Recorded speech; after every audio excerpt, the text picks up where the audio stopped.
Okay, almost ready to go. Almost ready to go. I am so sorry we're starting this so late. This is. I mean, we have no one to blame for this one tonight except the roads of Los Angeles. Like, they've derailed both Jesse and me, and as an end result of it, we are way behind. Way behind.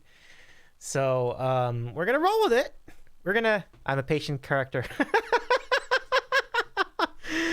Oh, sir, I love that so much. I really do. Yeah. Nah, but congrats on making VIP. I mean, that was supposed to happen months ago. I'm so sorry. I think I just hadn't seen you in a while.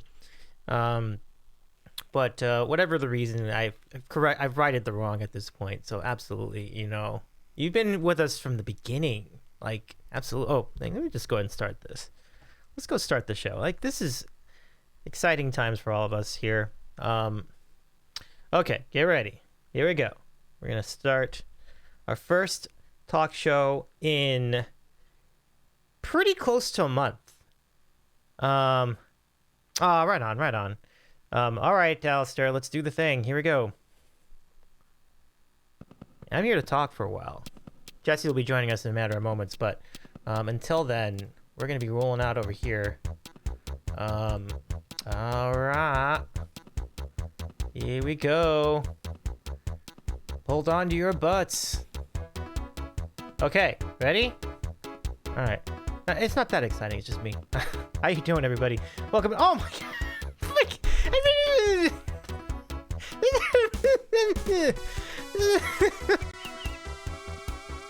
No, that's perfect. That's actually pretty perfect. Welcome in, everybody. So good to have you back. This is our first talk show in a while. We had, like I said, our last show was the holiday party on December 21st, if I remember correctly. So, great to have you all back, everyone. Welcome to the Sandwich Show, as we originally did it back in the day, and we still do it. And and we're having a really good run of guests coming up too. So Jesse's out with us tonight. We have, indubitably, Brendan, who's a mod for a lot of really cool music channels, and also a streamer himself. He's got some really cool original music. That's on Monday, and then the week after that, we're going to meet with Special K of the Brookstone Bards. So really cool run of guests coming up here on the Sandwich Show. And Jesse tonight, so we're going to get to catch up with Jesse too. That's going to be really great. So KR says, dude, that's Sammy. You should do 2 grilled cheese sandwiches, flatten them well. Oh, but first of all, KR, welcome in. Well, how's it going, KR? Welcome in. So, do I have this? Well, let's do this. But let's KR, I hope you got to sleep well after your epic, and I mean epic 9-hour stream. We raided over to KR last night. It's good to see you again. How you doing? That's Sammy. You should do 2 grilled cheese sandwiches, flatten them well. Put layers of 2 or 3 between the other flattened grilled cheeses. Tummy says yes. Heart says no. See, that's pretty great. King comes in right after that. What's up, King? Welcome in. Good to see you. I just made a massive Yorkshire pudding. Oh my gosh, that sounds great. Alistair, please share pictures if you got them over on Discord. Here it is. Oh, you're so welcome. Absolutely. I was excited about it because I was like, we had such a huge raid ourselves over here. Tara in Seattle raided over last night with just an enormous crowd. So we kept it going for a while. Like, it was really exciting. And then the Mesosphere raided as well towards the end of the stream. And so we took all that together, and we're like, let's go double KR's chat. And then as we were doing it, I think somebody else raided over to you too, KR, like a huge raiding party. So that was it was a really wild night all the way around. Like, the whole Twitch platform was really full of hype that night. Yeah.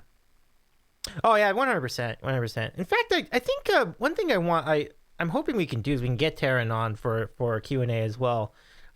Interestingly, Jesse did have an interview. So Jesse is the TheLeonLounge, and the TheLeonLounge is an interview show that Jesse was doing for a while. It's on hiatus, but when he was doing the show, he had Taryn on for one of the shows, and it was a really good conversation. So we're looking forward to having Taryn too. We'll be chat at some point. I just have to get myself organized first. Yeah, I just deleted the raid song. I know. That was kind of funny, but it's a good problem to have, right? It really is. So, Jess is almost gonna be with should be with us any moment now, actually. So let me go in here, and I'm going to just have some snacks while we, yeah, I'm gonna have some snacks while we chat together, and then we'll get ready. We'll get rolling. I do want to remind everybody who's with us tonight. We have a great musical event tomorrow, and it's Phantom of the Borkra. Tomorrow night at 9 o'clock Eastern, join Jillian Hayek, Carly Sings, Danielle Allard, Cecily Music, and hopefully the Creative Star will be part of that as well. I'm sorry to say that Trina Chakrabarty cannot make it to this event, and we're really bummed about it. But we hope that we hope for healing vibes for her health as in the next day or so. But gosh, next musical event. I mean, I mean, we'll have Trina first in line for sure. Like it's, we're really grateful to her support for this program, and we like to send it back her way too. So anyway, let me show you what I have for snacks before we bring Jesse in. So the first thing I want to showcase to all of you is this taco. This is a Jack in the Box taco. Now I've actually had this on this program before, but just to refresh anybody's memory who doesn't remember it, it's sloppy. It looks kind of gross. It's amazing. Like, if you appreciate it for what it is, it's pretty amazing. Like, this is no reason for this to be appealing to anybody. And I said this when I had this last time, but it just somehow is. So we're gonna have this first, before it gets too soggy, and it's in cooking in restaurant. Oh, nice. Okay, great, perfect. Thank you, Alistair. Thank you so much. I can't wait to see that after stream. I'll give it a look. Okay, so and I guess put some cooking in restaurants is a phenomenal channel on our Discord. Everybody, did I do the link to Discord up there? I did not. Maybe I didn't. Why don't we do that? So here's our Discord. If anybody else wants to take a look at that Yorkshire pudding, there you go. That's the link to Discord. Well, that would be the link if it showed up. Okay. Maybe Streamlabs is drunk tonight? Let's go see. I did King. I think King worked, didn't it? Do King again. We're doing this shit again. Okay. We're doing this shit again. Let's do this. Let's fix that problem. Okay, so this is what happens sometimes with bots. Bots tend to fall asleep, and you have to wake them up by turning them off and turn them on again. I work IT during the day, so I'm completely familiar with how this works. So let us make that happen. Oh, it wasn't even on? I certainly did not do that. That certainly was not what I want. I think that was done automatically. Nightbot's GPS isn't working. Can't seem to find my channel. Been MIA for a week. Oh no, that's even worse. Okay, so this should now work. And it does. There we go. So that's that's our sandwich server. Check out all the cool content, including Alistair's Yorkshire pudding over there. So we'll just have a taco while we wait this out. So incredible happenings. KR says, I've tried going and releasing it, inviting again. It says it's joining, but nothing. Oh, that's rough. You may have to give Nightbot the it's not you, it's me routine, KR. And then go to Stream Elements or something else,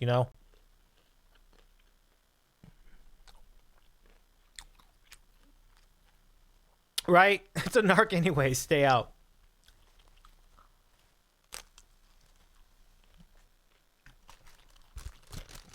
I couldn't put it better myself.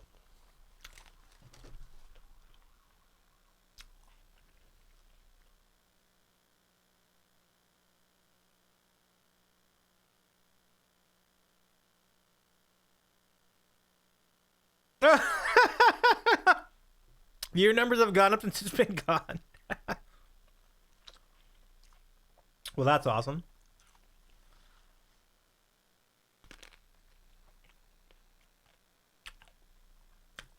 Yeah, every bot seems to have its pros and cons, It's so interesting, Alistair. which one's the best one.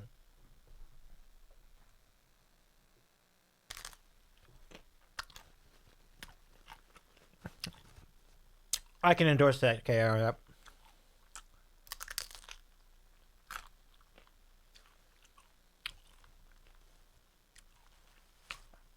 I mean, in Twitch, trollery is a big thing on Twitch, but it's that rare platform where even the bots are trolls. It's really funny.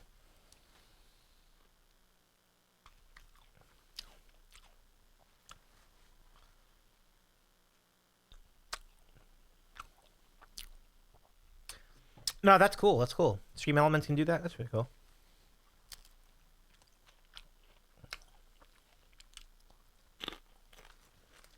But we're just hanging out. We were waiting for Jesse Leon to join us on the Zoom chat. Though, I'm not exactly sure. I have Stream Elements on there. Much easier to use. Not going to lie, too lazy to migrate the commands over. This is a big thing. So we use Streamlabs here. I think if I had done more research, I would not have used Streamlabs, but I do like it. I mean, I just think that like the display of emotes on the wall like isn't the format I was looking for, but you can't change it. So I just have to roll with it. And the reason I don't want to migrate to something else is exactly that. Like that's like hundreds of commands I would have to redo. I don't even know how. That would take like a week to do. Hey, what's going on? Who's your geeks?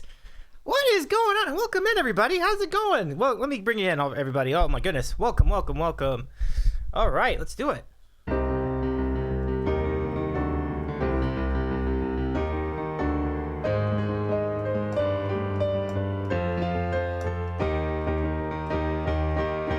I predict a riot.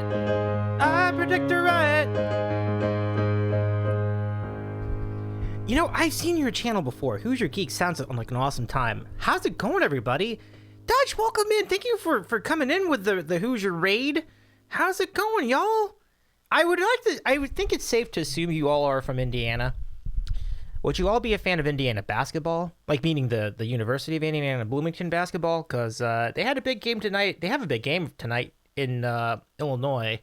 But welcome in. My name's Davy. I'm a talk show host who also moonlights as a amateur musician, and I also do other things on this channel. This is what we call a sandwich show. We have an interview once a week, and each week we profile someone. We don't profile, but we feature somebody from the Twitch world or content creation world at large. Tonight we're going to be meeting our friend Jesse Leon, really at any moment, and we're just killing time at the moment with some chicken McNuggets and tacos. How was your stream? What were you all up to tonight? Let's go give Who's Your Geeks a shout out. I'm gonna make sure I'm following you too, but I think I am because I've seen you all. I've seen you all before. But so nice to see you. Welcome in, everybody here. Please follow Who's Your Geeks on Twitch immediately because it's a fun time. And let's see. Dutch says they are a group of geeks that stream for extra life. That's really cool. Alistair says jumps in Zoom to annoy Davy. So I gotta check all my socials to see if Jesse's got all the things sorted out. But yeah, super cool. Well, that's pretty sweet. So yeah, that's pretty neat. Like honestly, that's really cool. I'm glad I assume your stream went well, and I'm glad it did, if that's the case. But go follow Who's Your Geeks. Thank you very much for the raid tonight, everybody. We're here to Dungeons and Dragons tonight. It was Twiz by himself with Overwatch. Oh, yeah. Cool. You think of a channel called Who's Your Geeks and you think it's a basketball channel, but I'm pretty sure that's not the case. It just so happens that the streamers are from Indiana.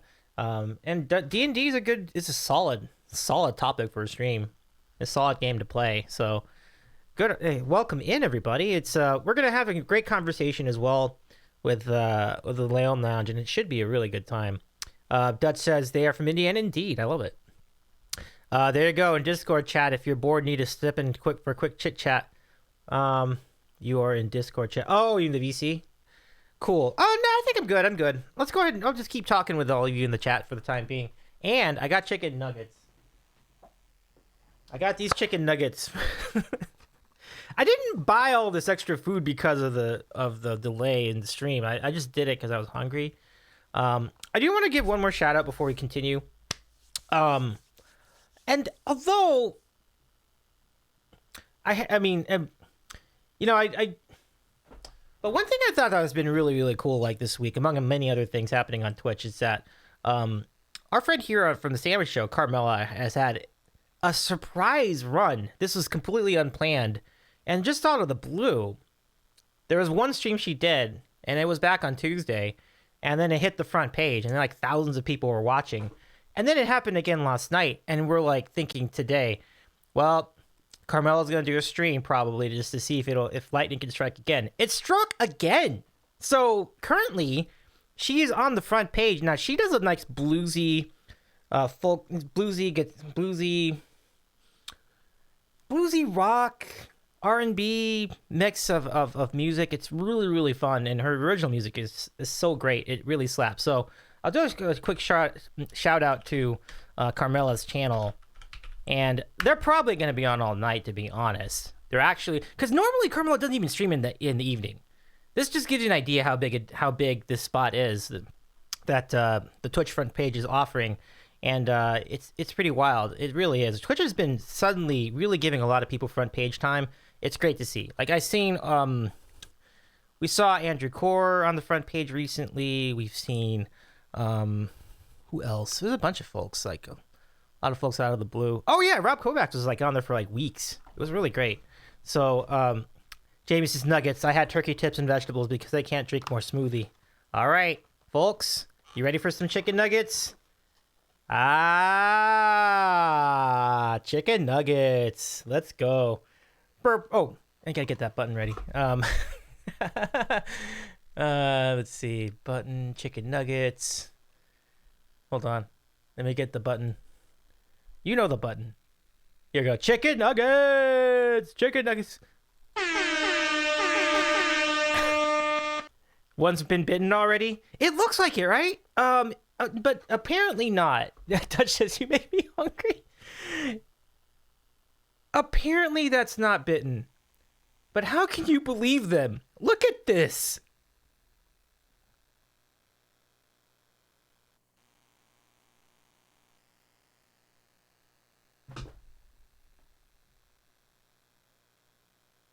I don't know, guy. I don't know, folks.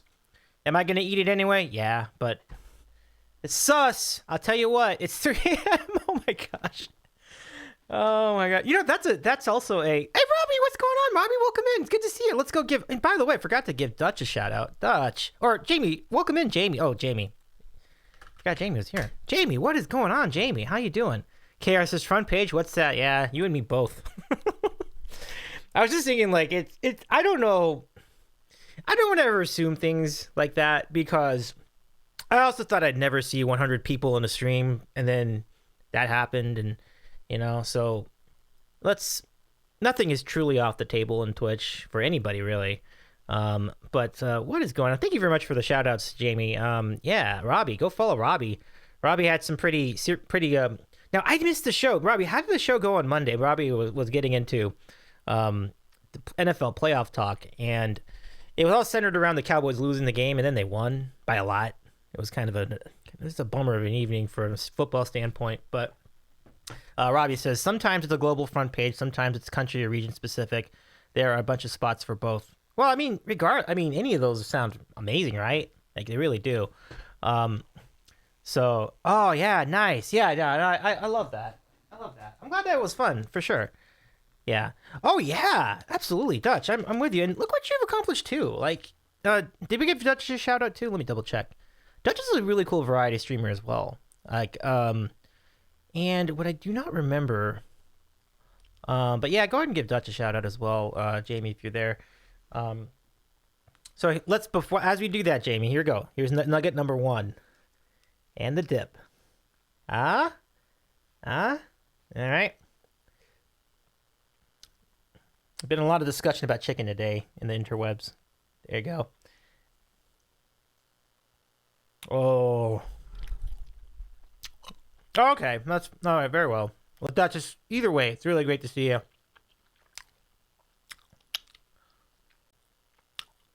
Tomb Raider. Is it the original Tomb Raider? Like, were you playing the original Tomb Raider, like the first one? That was pretty cool. Right? Jamie. Look, it's Hallmark actor KR. I know, right? Like, you know, we raided over to KR last night. Like, yeah, there's that debonair face, ready to do another movie.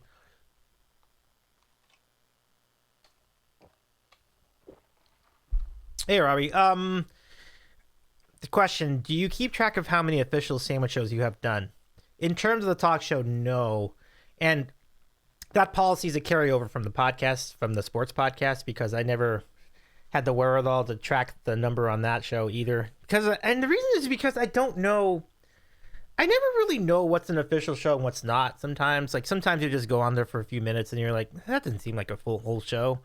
So I don't usually track those. But what's interesting is I have been tracking the music shows. So the music streams have been numbered from the jump. So we started the music series is songs about streamers, and then we changed the name to Sandwich Music so that it was a little less focused on parody songs and more focused on just general music. And so those get numbered. Those are numbered because I consider them like chapters in a journey through music. But for whatever reason, I just never felt like, I just feel like I'm going to do too many of them.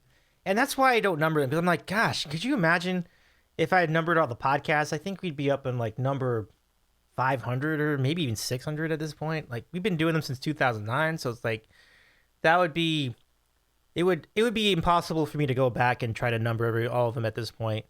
And we did do some short ones, so like I don't exactly know if that would work, if that would be accurate. Sharky Twiz, welcome in.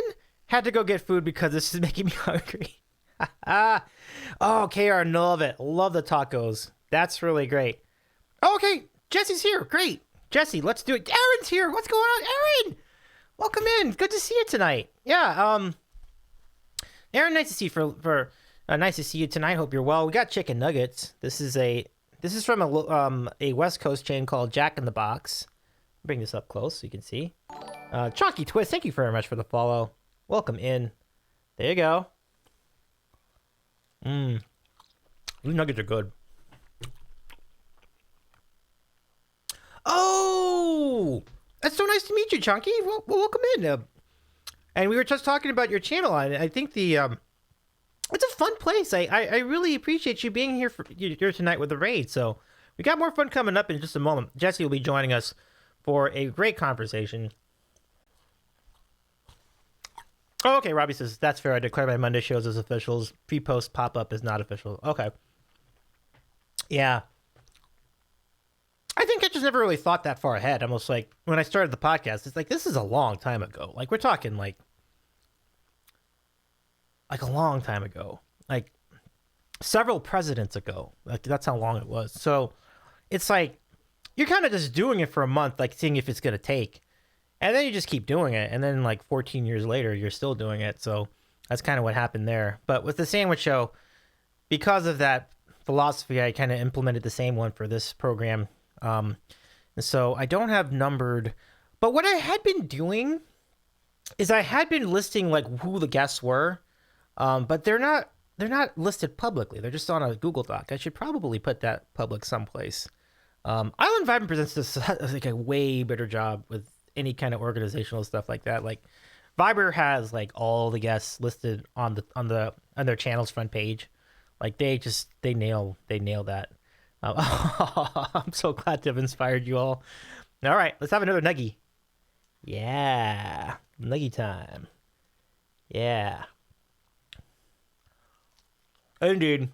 Aaron says hazard of the channel.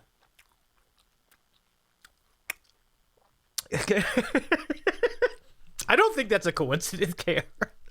Ironic, I just had 2 bottom screen ads for food. That's not a coincidence. If you're on this channel, that's not a coincidence. Oh my god. Also a hazard of the channel. Hey, Capskull. Nice. And congrats on 300, by the way. That's cool. That's a great run. Algorithm got me. Yep. My favorite algorithm story. That's speaking of guests, I would like to get on the show pretty soon. You all know EBX Aaron, right? EBX Aaron.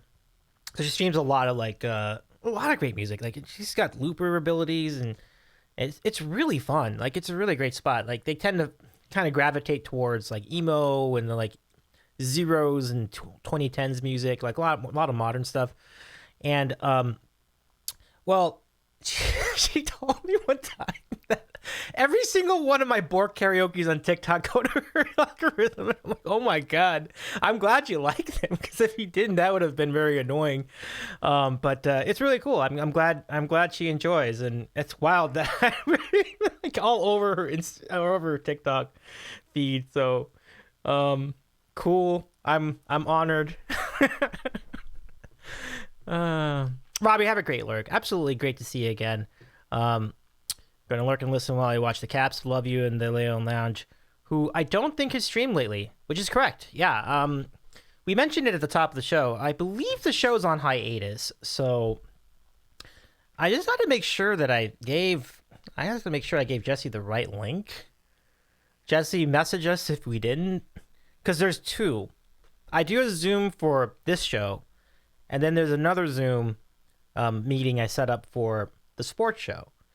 And the reason I did two separate ones in the beginning is because the sports show used to be on YouTube. It used to be a different feed altogether. But I need... Oh! Shoot! Alistair, are you still here? I forgot to do the Bean Boozled. I am so sorry. I totally forgot. Oh my god.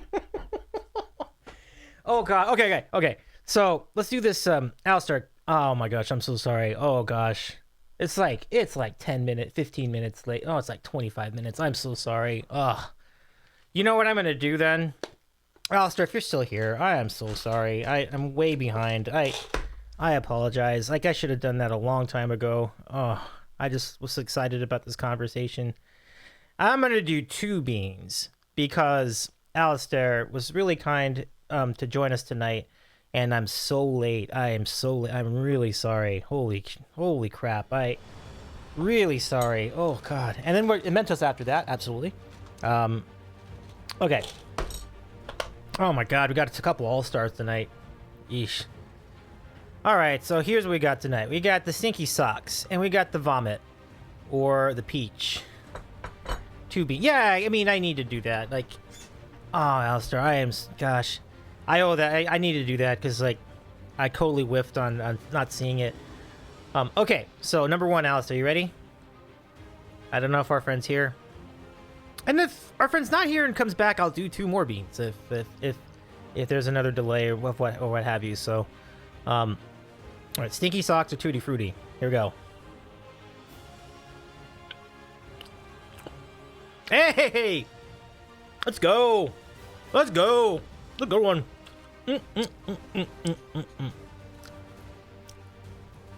And the requisite rig command. But this nugget is still submerged in the sauce while we do all this. Okay. The next one. Peach or vomit? Can lightning strike twice?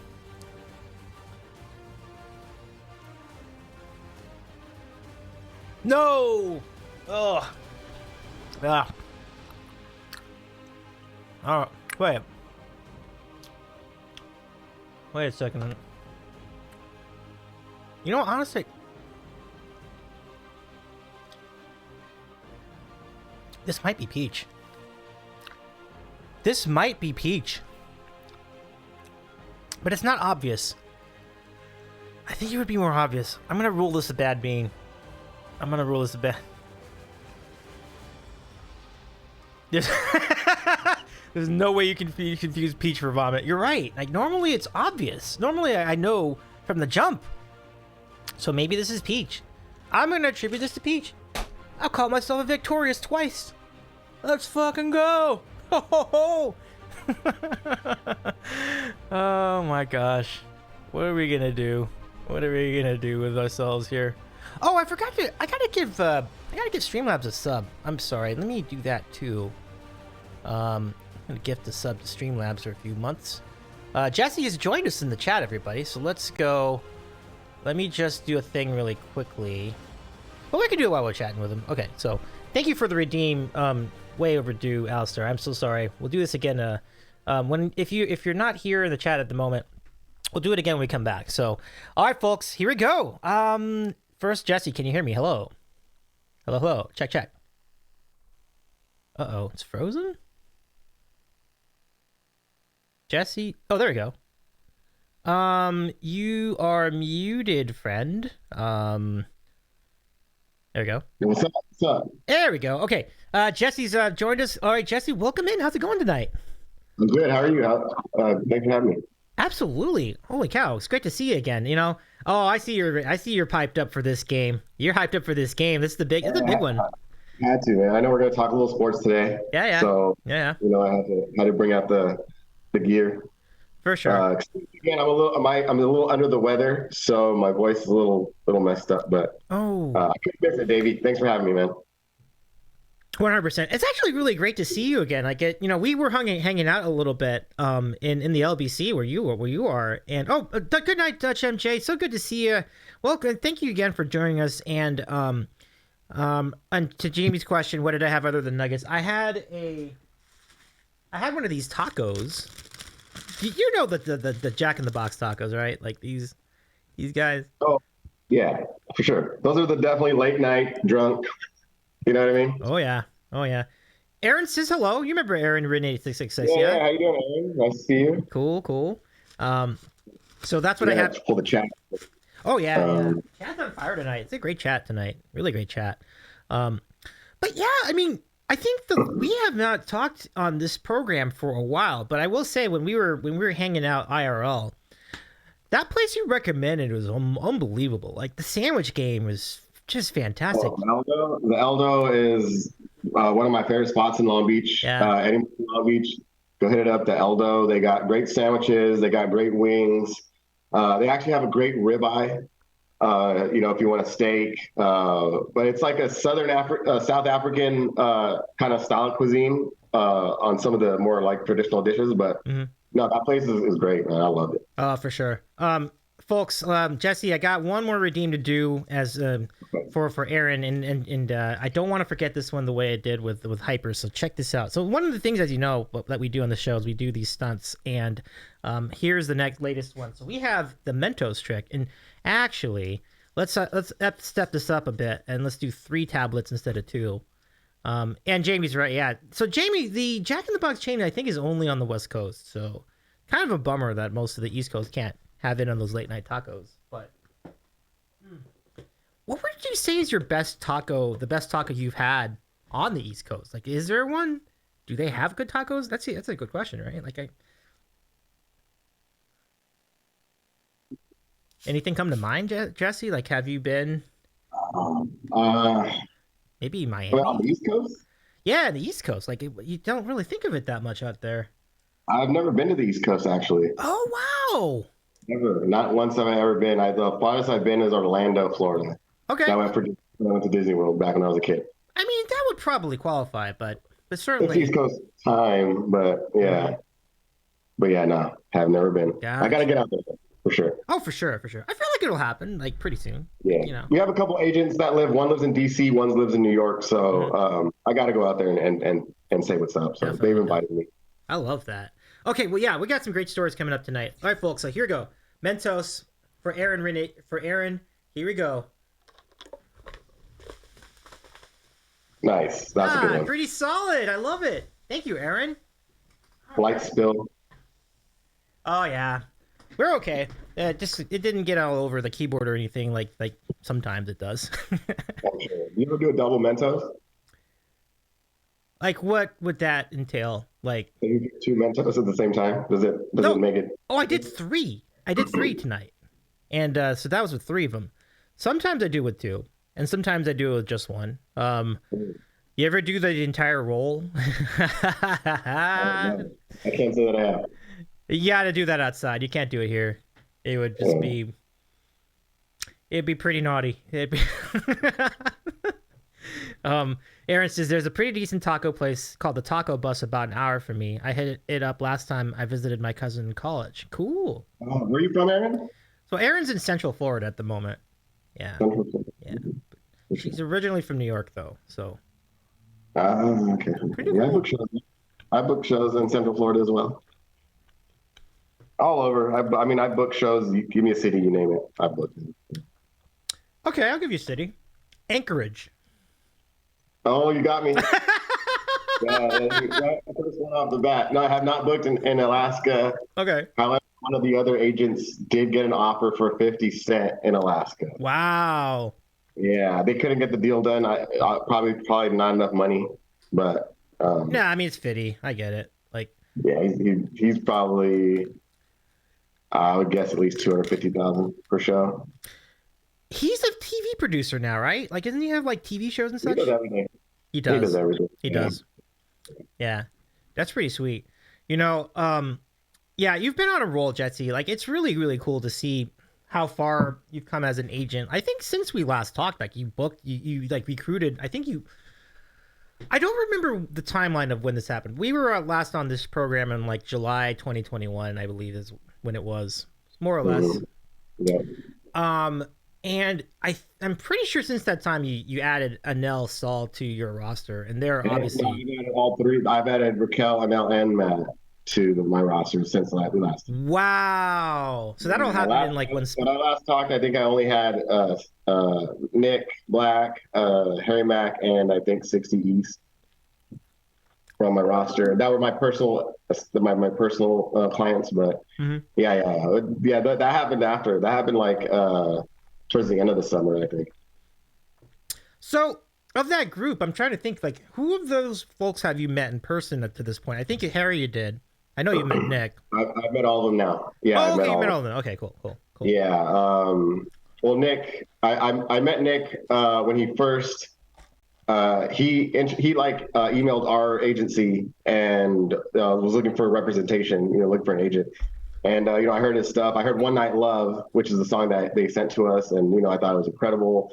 The musicianship, and just how he is. And so he invited me to a show in LA, and I checked him out, and I was like, wow, this guy. He had Daryl and Peanut with him too, and yeah, they just blew my mind. You know what I mean? And so Mhm. I told Isaac, my boss, and I was like, hey, we got to sign this guy. This guy is something else. You know what I mean? And so, like, I think the next day we got on the phone with him, and the rest is history. Oh yeah. Uh, and the Harry Mack story is actually a pretty good one. So one of my clients named 60 East. He does a festival every year called the Thought Fest, the Happiness of Pursuit Festival. And it's a hip hop festival. He brings like, all these like, big artists on. And this was before the pandemic happened. So Harry Mack was reading off the names of the roster for the festival. And so he was there, and it's funny because he was there, and I was talking to him, and I didn't even know who he was at first. Like I was just talking to him, just like a random dude. And all of a sudden, someone called him Harry. I was like, "Oh shoot, you're Harry Mack." He hadn't done the festival lineup yet. And he's like, "Yeah, yeah." I was like, "Oh, dude, good to meet you, man. I've seen you on the Mitsubishi commercial. I've heard of you. You know what I mean? Because he looks like a normal dude. You know what I Yeah. mean?" And yeah, so we were just like chopping it up, and I was like, "Do you ever want to do like live shows?" He's like, "Yeah, I've done a few, but nothing crazy, but definitely would like to get out there." And I was like, "Man, let's work." You know what I mean? And this is probably, like I say, probably 2-3 weeks before everything shut down. And this is 1 to 200,000 YouTube subscribers, and he's right now he's up to like 2.5 million. So right place, right time. You know what I mean? We chopped it up. Like I said, we got on the phone maybe the next day, and rest is history, man. So I love it a yeah. lot. Lincoln Lee, it's good to see you. It's been a minute. How you doing tonight? I do, in fact, have some chicken nuggets. There you go. Also Oh yeah. Whenever we bring the sandwiches out, I got the special. I got the goods. You let me know. Oh, honestly, what if you were to put your hunger scale from like 1 to 10 right now? Where is it? Oh, it's high. I haven't eaten. Dinner Okay. yet. So yeah. I think the decision is obvious. Nice to see you. Yeah, I'm glad you're doing well. That's great, Lincoln. I don't recall if you stream on Twitch, but if you do, let our mods know, and we'll shout you out. But Yeah. What's up, Lincoln? No, Lincoln's cool people. Lincoln's a pretty good artist as well, interestingly enough. But anyway, let's not waste any more time, folks. It is. Let's go bring in. Oh, you ready? Yeah, I'm ready. Let's go bring in. Okay. All right. It's funny because I was in traffic right now. Uh-huh. And I had it delivered before I got here. So okay, let me just do the intro. But yeah. Oh, you had it delivered? Yeah. Oh, okay. That's probably the best choice because like it was hard to move. We're back in the West Side too. It was just such a disaster. But anyway, here we go. I'm just the more I talk, the less we eat. So let's go ahead and get into No, you go ahead. Here we go. And it's time for the. Oh wait, it's oh goodness, I am so rusty. Oh god. Okay, God, I'm rusty. Oh my god, that was. But all right. I'll give it a 3.5. Out of what? Out of what though? Out of 10? I accept that. If it was out of 5, that would have been generous. It's all good. It's all right. good. Let's see what you got. All right. So this is my favorite sandwich of all time, Philly cheesesteak. Oh, yes. It's from Philly's Best. Yeah. Oh, nice. The owner is actually from Philly. And so this is the delicious goodness. I don't know if you can. Oh, my Lord. Look at that, folks. Wow. Oh. Extra cheese, extra meat, the whole shebang. Oh. Yeah, this is the big guy. This is the one that this is my go-to. My Philly cheesesteak is my favorite sandwich of all time. So the reason that I forced Davy to get me on the show again was because you did not force me. I promise you. Was because the last time I was running out of time and I got a what was it? Was it a Carl's Jr. burger or Jack in the Box burger or something? And I was ashamed. So let's see. Let's take a bite. All right.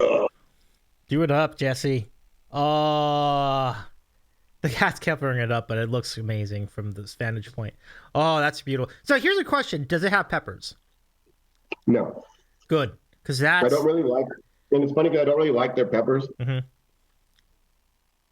So, yeah, they're kind of like they taste pickled to me. I'm not really a pickled person, so. Okay. So yeah, I do put onions in it though. Okay. But I know traditionally you're not supposed to. Right. They have fire onions. They have fire onions. Oh, they do. I'm gonna try that out. Yeah, they have fire onions. Okay, so let me go back to. So here's the thing. So to answer, Aaron has a question. Oh, the piano reminded me of a suggestion. If you're gonna keep doing music streams, you should have a hydrate redeem. Very important for singing. Actually, I like that a lot. I had disabled it in the beginning because I did not anticipate. I did, and I think that's a good idea. I think it's a really good idea. That's great you don't, especially for a talking show. Yeah. Well, I should probably do it here too, actually, to be honest. Yeah. So yeah, I like it, Aaron. I think I'll enact that for sure after stream. How many points do you think that would be? Like 400, 200, 100? Yeah, 200 sounds good. 200 is good, yeah. And we'll do it like every. Too much. What do you think? 30 minutes? Aaron, you'd be the expert on this. What would be a good interval? Oh, Lincoln said he's on keto, so he can't eat bread. And I'm with you, but they have keto bread. What's the name of the brand? It's good though. They have good keto bread. Yeah. It's only like 3 net carbs per slice, so it'd be 6 net carbs for a sandwich. So it's kind of like, is it small? Is it big? Is it about the same? It's like sandwich slices. Oh, okay. You know what I mean? Yeah. But like that's what I couldn't have done it. There's no way I could have done keto. I did keto for 5 months. There's no way I could have done it without tortillas or like, at least sandwich bread. Yeah. You know what I mean? Yeah. But luckily it's such a fad diet that they make everything keto now. Okay, Aaron says hydration shouldn't be a high when it's usually 100 points with a like 30 or so minute timer. Oh, cool. Okay. So you better listen to your mom. Yeah. Baby. Yeah, I like it. Yeah, I gotta listen to mods. Absolutely. And Aaron absolutely knows best here. Lincoln, 80 pounds. Wow. Fantastic. Congratulations, Lincoln. And That's great, man. Yeah, that's great, man. Amazing run. Yeah, I got 30. I got 30 pounds off. That's amazing.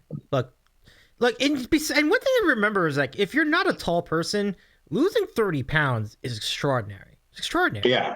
Yeah. It was great. Yeah. It's great. Okay, so let me show you what I got tonight. Yeah, I'm excited to see yours. Well, here's a funny thing. So you remember last time you're going for a Philly cheesesteak and you settled on Jack in the Box. Well, tonight turnabout is fair play. I got the Jack in the Box. Oh, okay. This is a good one though. The sourdough jack. The sourdough jack is a bop. It's a Sourdough jack is fire. Very good. Like it's my favorite sandwich by a mile. Like over here, it's got bacon. It's got the Swiss cheese. It's got the burger. I'm with it. Yeah. Dig it. It looks great. I mean, and it comes in crispy. It is a good sandwich. So you can't go wrong with it. Sandwich. Pancakes. They do kind of look like pancakes from here, right?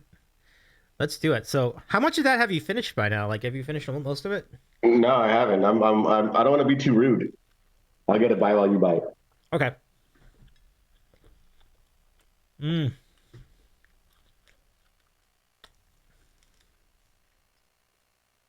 So, Jesse, as we enjoy these sandwiches, yeah.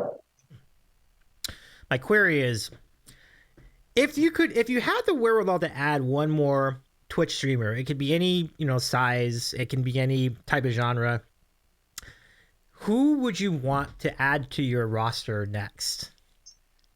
Good question. Now I get hit up by Twitch people all the time. Mm-hmm. You know what I mean? Like wanting me to represent them. For the most part, I give them the same answer. Like, I have a lot I'm working on right now. You know what I mean? But in a perfect world, it kind of sounds like cheating though. But I'd probably have to say Leon Brat. You know what I mean? Just because he's, I don't have any hold in the UK. And I feel like if I, worked with him, I could, get a little bit more connections out there. But I feel like that's a cheating answer though. You know what I mean? Well, I see where you're going with that, but I don't think it's a cheated of an answer. I mean, he is incredible. Like his energy is great. Like it's a great hang like whenever you're there, and huge community. So the numbers are going to be great. I can't speak to what his Spotify numbers are. Would you know like where he is in that area? For Twitch? Well, no, like the Spotify, like what would Spotify listens be? I don't, they're not like as big as say like a Matt Walden. Okay. But I mean, I would have to look it up, but I know just based on like his Spotify numbers. I mean, their Twitch numbers are pretty good. So. Oh, absolutely. Yeah, I guess that's who I like. Plus, I like his style of music. Like, you know what I mean? Like, I vibe with it. But it's a great call. I love that. Like I've been wondering this all week. I was like, I wonder what Jesse would take if there was another slot. And I love you aiming higher. This is a good one. It's good call. So I guess like another story of how I met like my other clients was, so someone hit up my boss telling him like, hey, have you ever heard of Matt Walden AC? He's on Twitch. And he knew that we messed with Twitch a little bit. And he's all, no. So my boss hits me up. He's like, hey, have you ever heard of Matt Walden AC? And I was like, well, yeah, you know what I mean? He's one of the biggest, he's one of the more popular streamers on Twitch. He's all, oh, nice. Someone just told me about him. And I was like, yeah, he's pretty good. You know what I mean? And I was like, you want me to go see if he has an agent? He's like, yeah, go check it out. And so I go check on his website and whatever. I don't see any agent listed. I have a couple other resources I can check to see if he has any agents, and he had nothing listed. So I hit up his management, which is technically him, and yeah, he's like, no, I don't have an agency, but I'm releasing a new album, and I want to tour, I want to get out there, do some shows. And I was like, all right, cool, man, let's get on a call, and we got on a call, and so we planned a call, and then that gave me an idea. I was like, wait, you know what? I'm just gonna go hit up Raquel and just see if maybe she's looking for some representation. This is great. You know what I mean? Yeah. So I literally just came to my mind, and so I emailed her. Same thing. She's like, yeah, I'm releasing an album soon. I want to get it out. I want to go and I want to tour. I want to do some shows. You know what I mean? And she's been doing music for a long time, so she actually has done tours and stuff like that. And so I hit her up. She said she didn't have any representation. She said the same thing as Matt, literally the same kind of thing. And I really had to call back to back with them. Like I had to call them at like 5, and I had to call with her at like 6. And yeah, we just talked about what they're, what they expect or what they want, and rest is history, man. They're both on my roster. And then of course, once Anel found out, she was like, "Hey, can I get on too?" Like so. Um, just added the trio pretty much within a couple days of each other. So And yeah. I think what they represent, and now being a they them, I do want to make that point because like I mess that up a lot and I feel bad about it. I really do. But between the three of them, that's like think about how many combined followers. That's like over 200,000 combined followers. So it's pretty wild that you represent that much of Twitch. It's pretty neat. So People forget Terry Mack also does Twitch. oh, of course, yeah. And then Harry's like the size of like all of them combined. Yeah, exactly. Like, yeah, he's enormous. Like it's pretty amazing. So I mean, do you feel that when you interact with them? I don't think you do, because like I guess at the end of the day, they're just no, because I spoke with all of them.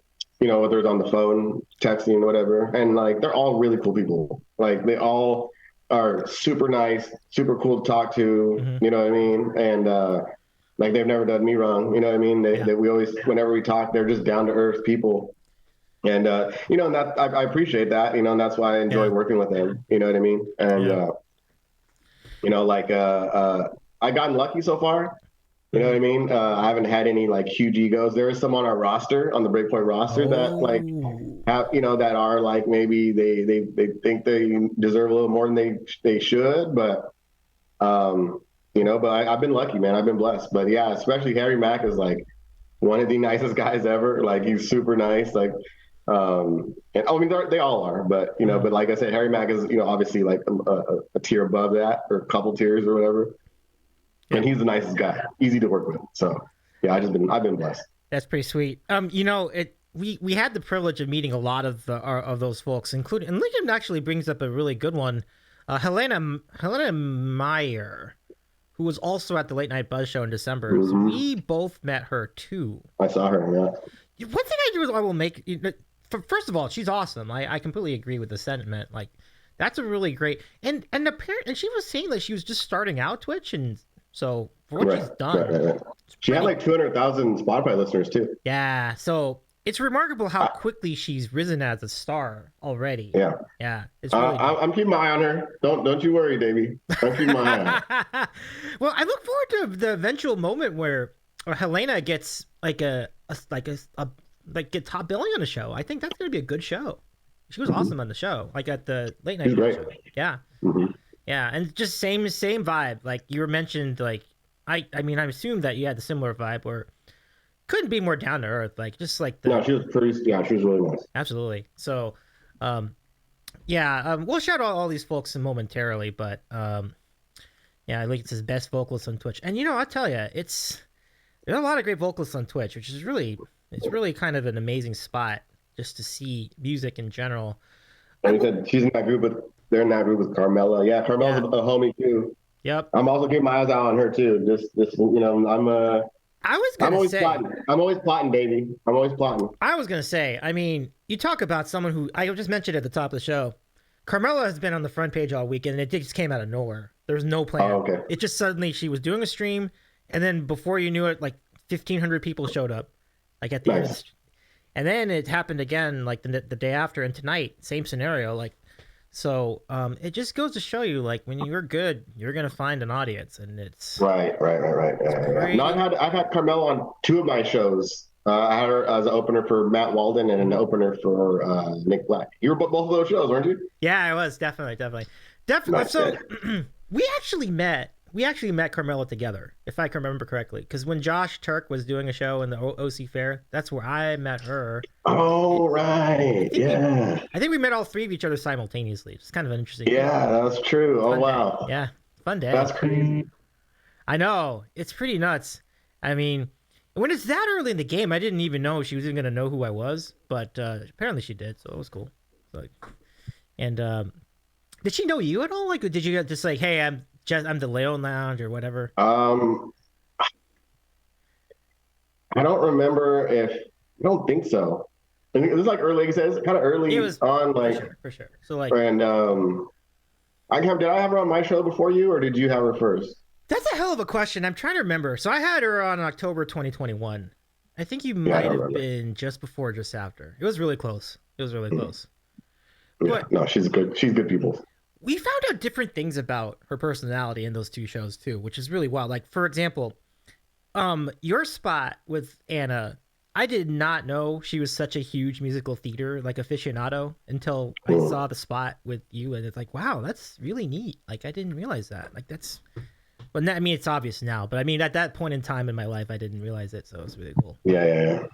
Um, yeah. So Lincoln says we need to remember Jesse Leon. Absolutely, you know it. I'm a nobody. I'm behind the scenes. I'm behind the scenes. Well, you're if you are behind the scenes, you're behind the scenes of a lot of big things. I will tell you, it's like it's pretty cool. Yeah. Oh, I'm excited. Let me ask you, like, this is kind of a random question. If if you were to meet Mariah Carey, maybe not exactly in her prime, but like just after that, so at some point from like 2000 to 2019, and you knew, and this is knowing what you know about her catty ability, her catty personality, and how she can be difficult for a lot of people. Would you take that assignment and represent her for as an agent for booking or whatever else? Uh, honestly, no. Yeah, right. I was like, is it worth Honestly, I don't it? think it's worth the headaches Yeah, to, I mean, she is, I mean, even to this day, man, she's a huge star. You know what I absolutely. mean? She's globally, like, not even just with music, just, just like, in the vein of like a Snoop Dogg, you know what I mean? Or like a Shaq, or, like those people that like, they transcend what their past profession was, you know what I mean? And so like, you can't even imagine like how she is now, you know what I mean? Like, um, I'm pretty sure it was magnified even more back then, but Yeah, one hundred yeah, percent. I don't think I'd want that headache. I know it wouldn't be worth it. The thing is, I know I can imagine. But it is safe to say that one of the big satisfactions of what you do is you kind of bring artists into the light as far as getting people to find them by way of booking these shows and promoting them otherwise. You know what I mean? Or sorry, was that a question? I'm Yeah, sorry. no, Go no, ahead. it was. It was like basically like, do you get like, is that a source of your satisfaction when booking these shows? Like, introducing these cool people to new audiences. Oh, absolutely, absolutely. Like with Nick Black, like I think he's one of the most talented performers like of all time, like of all time. You know what I mean? Like Yeah, he can shred the guitar. You know what I mean? He can play the piano. His voice is obviously incredible. He's a great performer, like overall.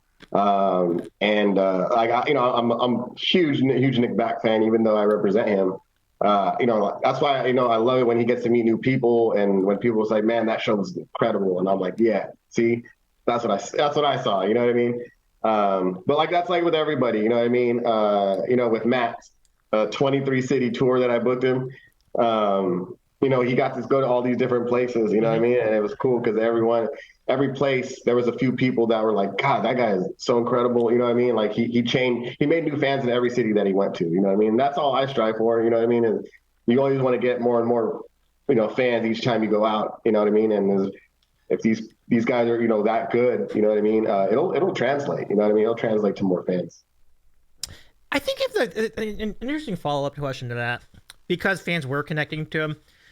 Is there a mainstream like top 40 artist that you would find like, who would be a mainstream top 40 artist that would be most closely associated with Matt Walden, our friend Matt from this Twitch Oh community? man, yeah, he's a mixture like a Charlie Puth hmm slash Jack Johnson.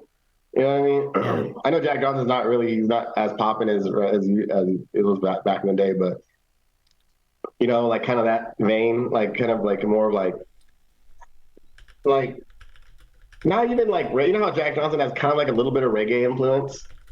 You know what I mean? Matt kind of got that too. You know what I mean? hmm That's kind of where I always kind of have this mix with Charlie Puth and Jack Johnson. Whenever I'm describing him to like a buyer, Yeah. you know what I mean? That's kind of how I describe it. Want to keep this going with like everybody else? Like okay, so let's go back. Let's go to Raquel. Like, where would you place Rack in terms of like contemporaries? This is hard because she's really unique. Like, Yeah, yeah, this is yeah, hard. This is a hard one. yeah. Uh,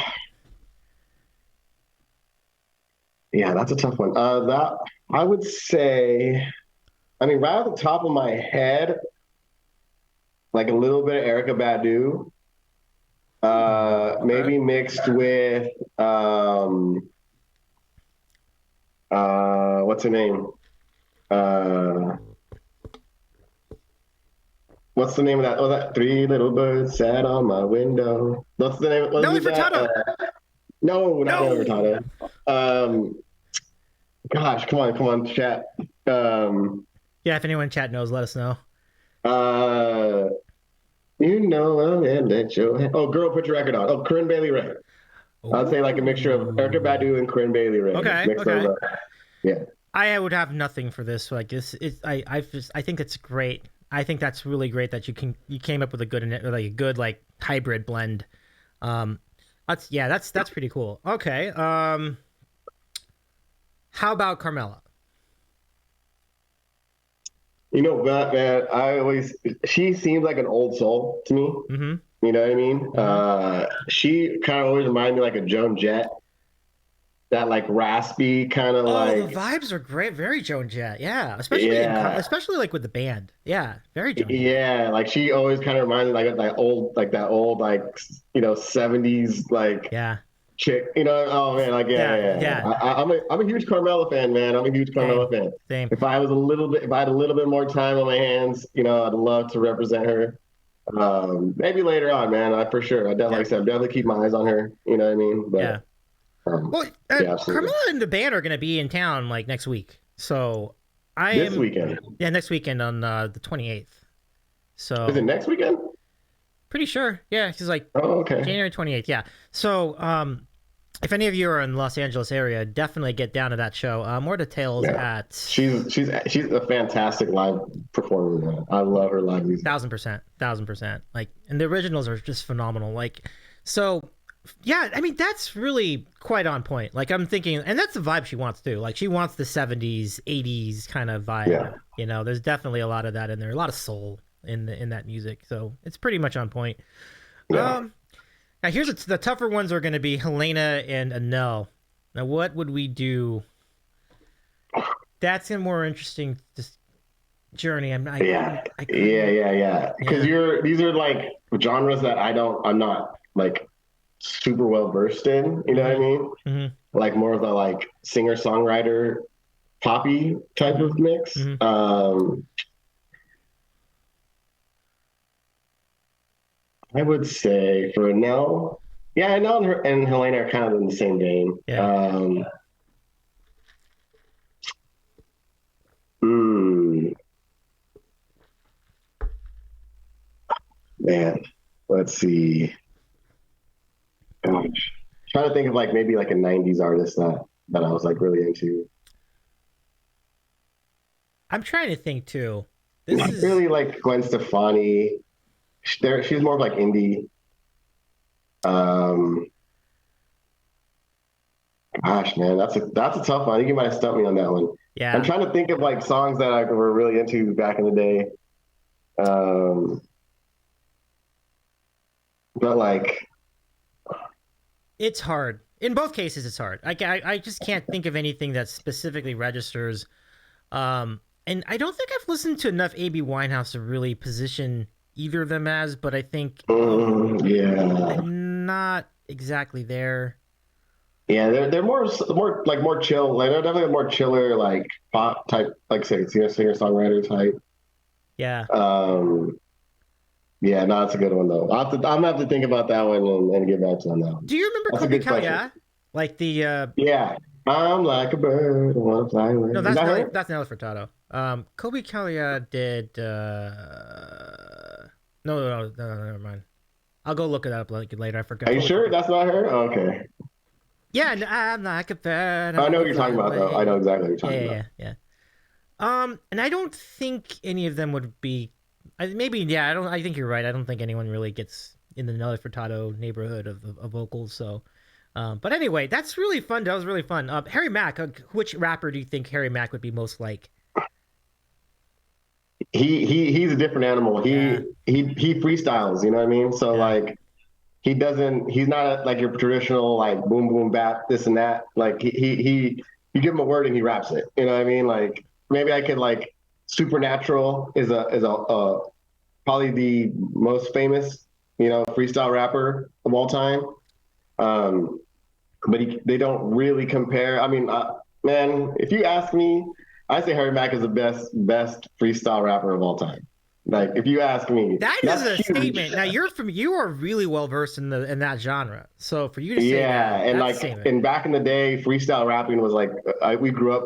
You know what I mean? Like, we grew up with my little town of 7,000 population. You know what I mean? Yeah. We grew up in that with that hip hop like influence, and so there was a lot of the breakdancing, the freestyle rapping, Hmm. you know, the graffiti. You know what I mean? We grew up with all that stuff, and so um, yeah, I was into like all that stuff. I'd look it up. I'd look it all up. I'd download stuff on Napster and LimeWire and all that, and yeah, and Harry Mack his brain is on a different level. You know what I mean? Like his ability to remember and recite is just it's second to none, man. I've never seen anyone like that. And how he can come up with different stuff over and over.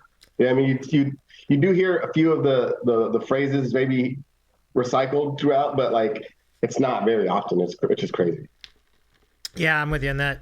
It's it's a really wild experience being on that channel because Yeah. you could type anything. It's like I just got a bag of Fritos. It's like I got a bag of Fritos. Then you invented it. It's like, Yeah. I'm like, dude, I just told him I got a bag of Fritos. He turned it into Yeah. magic. Just like Yeah. During the pandemic, he had where he did uh, an hour for each hundreds of thousand subscribers on YouTube. So at like 300,000, he did 3 hours. At wow. 400,000 subscribers, he did 4 hours. Hmm. So when he got to a million, he did 10 hours of straight freestyle on the chat. And I mean, gosh, man, that's crazy. You know what I mean? With no breaks? With no breaks. I don't think so. I Huh. don't know. Let's see here. Remarkable. Oh, we got some questions in the chat here. Lincoln was firing them off, but we were doing our game here. Um, Okay, let me just add a question to oh, that. what do you do for these girls when you represent these girls? Oh, I'm an agent. I'm a talent agent. So I find concerts, I find venues, promoters, you know, whether it's, you know, music venues, bars, clubs, you know, outdoor performing spaces. I find those and, you know, I book them for those shows and whatever. So, yeah, And Lincoln also asked if you represent people outside of Twitch, and I know that you I do. do. I Hmm. do. Yeah. I have, there's a Americana band called Gleewood. I have I work like they kind of started during the pandemic too, or that I started working with them, and then the lead singer is Jet Black, who he also does his own blues thing. So I represent them. I represent 60 East, which I've talked about earlier. He's a hip hop artist out here in LA. He'll actually be in Garden Grove next weekend. So I'll shout that out at the end. And then actually, I represent a rock band called Berserk. I haven't booked anything for them yet, but they're pretty good. They're like a very like heavy metal, but they also have like a little hip hop influence with them, so they can kind of you can kind of mix them with whoever. And I think that's it. Okay. I feel like I'm missing someone. Oh, one of my I got a new rapper a couple months ago named Triz. He's also based in LA. Ooh. He's got about 150,000 subscribers or followers on Spotify. Um, a few songs in the millions. So he's real hot out in LA. So he's trying to branch out a little bit. He's trying to go to maybe the Bay, Portland, Seattle, Okay. Denver, that type of thing. So Pretty working on neat. stuff for him too this year. He's pretty good. So Yeah. yeah. In the next few minutes, we're gonna go shout out all these folks on Twitch. If you're not following them already, we'll shout them all out like in a row. So it'll probably take like 5 minutes between each one, so that you can easily follow any one streamer. But let's start with the comment from Robbie. Thuggy is so good at freestyle, meaning Thug Shells. Thug Shells. Actually, she Oh, is pretty good. Thug Shells is She is dope. pretty good. Yeah. kind of like a different variant of the Harry Mack style channel, but definitely up there as well. And you always think like, could there be a duet between the two? If it doesn't already exist, I wonder if it might already exist. But definitely, if you like one, you're gonna like the other. Like it's a really great hang for sure. So, it takes real talent to do things like that. So, okay, so we're gonna now segue to what we call. Here we go. Get ready. We're gonna segue to. Hold on, let me just get started the queue. Opening the queue. The queue's already open. Okay, great. Well, thank you for opening the queue, everybody. Here we go. So now let's get on with. Well, wait. Let me just get the button. You got so many buttons, Jesse. It's really an exciting time over here. But okay, get ready for America's favorite moment in Twitch broadcasting. Do the dance. It's time for random questions. Good stuff. Ask us anything. Okay, and that's exactly what we'll do. So ask us anything you'd like. Who made that song? Did you make that song? No, it's from a jingle company. I paid a jingle company to record that. It's so how like jingle companies can do jingles for radio stations, so they can actually do jingles for your show too. So it's pretty dope. It's pretty dope. So I'm a little disappointed that you didn't do it yourself, but that's all right. Well, I did that jingle. That jingle was like a couple years old. This is before I probably could do a jingle myself now. It's kind of nuts. I can't believe. I remember you pointed this out when I was on your show, like how the pianos was becoming a thing, and I just feel blessed that I can. Yeah, you've grown so much as a streamer. It's great to watch, man. Thanks, man. I appreciate you so much, Jesse. It really means a lot, y'all's support for this program and in the music in particular. Like it's just like wow, like I'm just doing it as a token of love to everybody else. Like it's really great. So thanks. So folks, if you want to ask any questions of Jesse, ! Question followed by the question itself, and that'll put it in the queue for you. And I'm an open book. Don't shy away. I'll answer anything. I love it a lot. Oh my goodness, Lincoln, thank you for 500 bits. Oh my biddies. goodness, thank you so much. Oh, thanks, guys. Thanks, everybody. You do deserve it. You do deserve it. All right, so we're gonna start. First of all, let's give Robbie a shout out over here. Robbie, thank you so much for. Wow, Robbie, you've been following for 1 year and 7 months and 3 days. Robbie, heck of a run. Okay, so we're gonna start. I'm just gonna do this while we're talking. So we're gonna shout out Nick first, of course, because it all started with Nick as far as the Twitch world is concerned. So. And I have heard his album. Like his albums have so much going on. It's like such a bop, Oh goodness. Ooh. Great.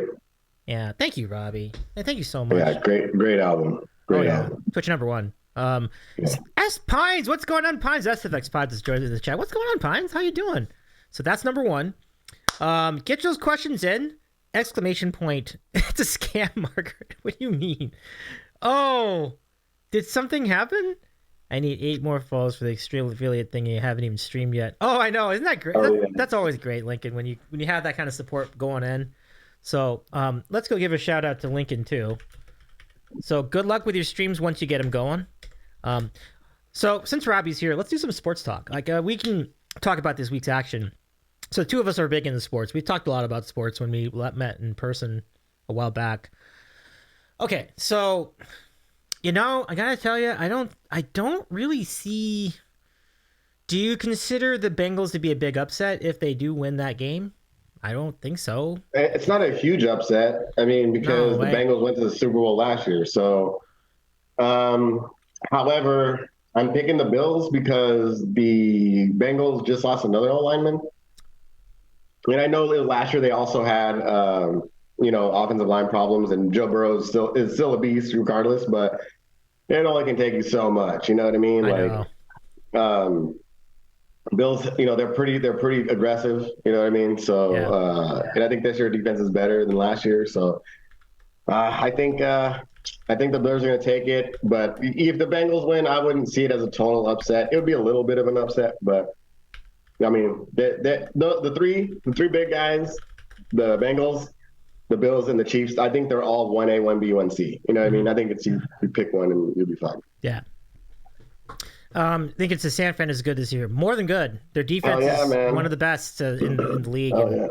It's a great team. And so obviously, I think you all know what team Jesse's rooting for here this weekend. But yeah, the offensive line comment is so on point. Like it's just you get that it's asking a lot. It's asking a lot. Like you're down one or two people on your line, that's gonna hurt. 3 is just impossible. Like I actually think the Bills are gonna win pretty convincingly when they play. Okay. And I say pretty convincingly, I mean like 5 or more. Like I don't think it. You know what I mean? Like yeah. I mean, man, but the receiving corps for the Bengals is like insane. You know what I mean? Yeah. Like, oh yeah, I mean, those guys are just. It's crazy. Oh, there's no doubt. There's no doubt. Like it's really, it's it's great to see that. It was great to see that Chase is back. Like Jamar Chase. Like it's really good to see him back in there. And then you got T Higgins, and then who's the third guy? I'm trying to remember the third guy. Boyd. Yeah, Boyd. Yeah, Boyd. Yeah. So I mean, that's 3 like 6'3" plus receivers. Like they're all great, man. So. Let me see. Yes, they have a chance to get a huge win this week and make the NFC final, the championship. Yes, of course, man. Yeah, I mean, it's going to be amazing because it's like we played one of our rivals last week with the Seahawks, smoked them, and then we play the Cowboys this week. You know what I mean? And so it's another rival. So like, it's going to be fun, man. I mean, I don't want to like get too crazy, but like I think we're gonna win pretty handily. You know what I mean? Like I don't think we're gonna beat them as much as we are like we beat the Seahawks, but I think we're gonna win them by like 10 points. You know what I mean? Like yeah, it's an interesting. I mean, I really wouldn't kill you for that comment, because if you think about it, like it's like I think playing the Bucs skews people's perception of how good you are, right? Because yeah. I mean, they squeaked it. They barely got in.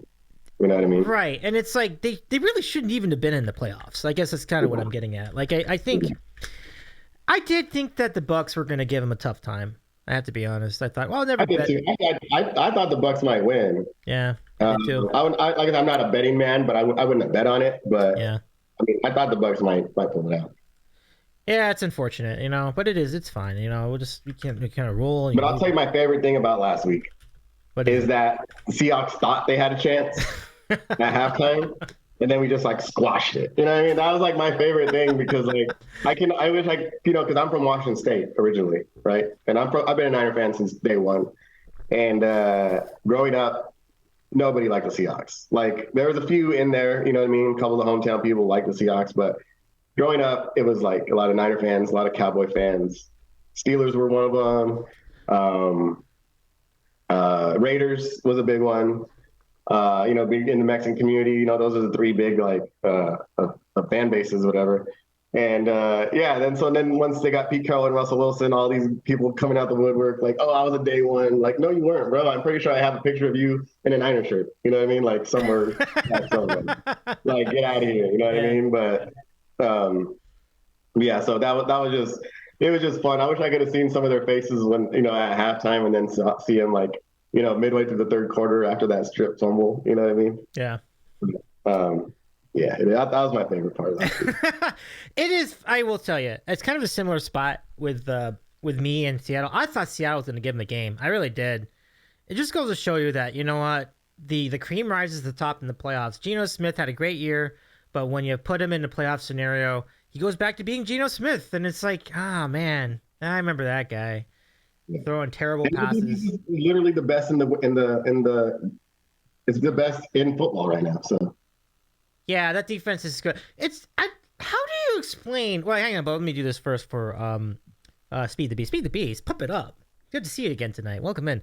But how do you explain the defensive lack of production in the games against like the Raiders and then Arizona, like in the first half? Do you think that was just lack of motive? They're just simply like they're coasting because the season's over? Yeah, with the Raiders, honestly, the quarterback, you get sometimes a little bit of beginner's luck. You know what I mean? And I think the quarterback for the Raiders had a little bit of beginner's luck, and I think we also were guilty of maybe looking ahead. You know what I mean? Which happens to anybody. You know what I mean? And, you see a team that you should demolish, and you maybe take a little bit off the gas during that week of practice or of preparation. You might be like, what's it, Stidham? Jarrett Stidham? Jarrett Stidham, You're probably like, we'll handle this guy. You know what I mean? Like, we don't have to worry about him that much. This goes to show you, if you make it to the pros, you're still pretty good, regardless of where you are. You know what I mean? So I think that maybe that's what happened. And our secondary is probably a third on the totem pole when it comes to our defense. So they got us in the secondary a little bit, but it happens, man. Yeah, how would you evaluate? Well, but hang on, we got this. Oh, Speed the Beast with a boom roasted. Let's do this. All right, Speed the Beast. Now, I don't know a lot about you, but you have been really, really great to us in the day or so that you've been on the Sam Fam. Welcome in. It's so nice to see you, and thank you again for the follow last night. Boom roasted. Okay, so thank you for the redeem to Speed the Beast. It's nice to see you here tonight. Lincoln says we need some Jock Jams music in the background. I know, man. Pump up the jam, pump it up.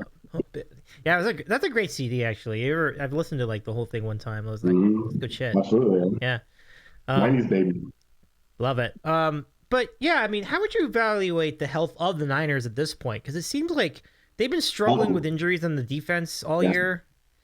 We're healthy, baby. Yeah. We're healthy, baby. Like we everyone, I think, except for Ambry Thomas and Jimmy Garoppolo. I think everyone else is ready to rock, man. It's crazy. Like, and it shows. We our depth on our D line is the best. You know what I mean? Like, they had Bosa out. Like, I think he only played like 50-some% of the snaps last week against the Seahawks.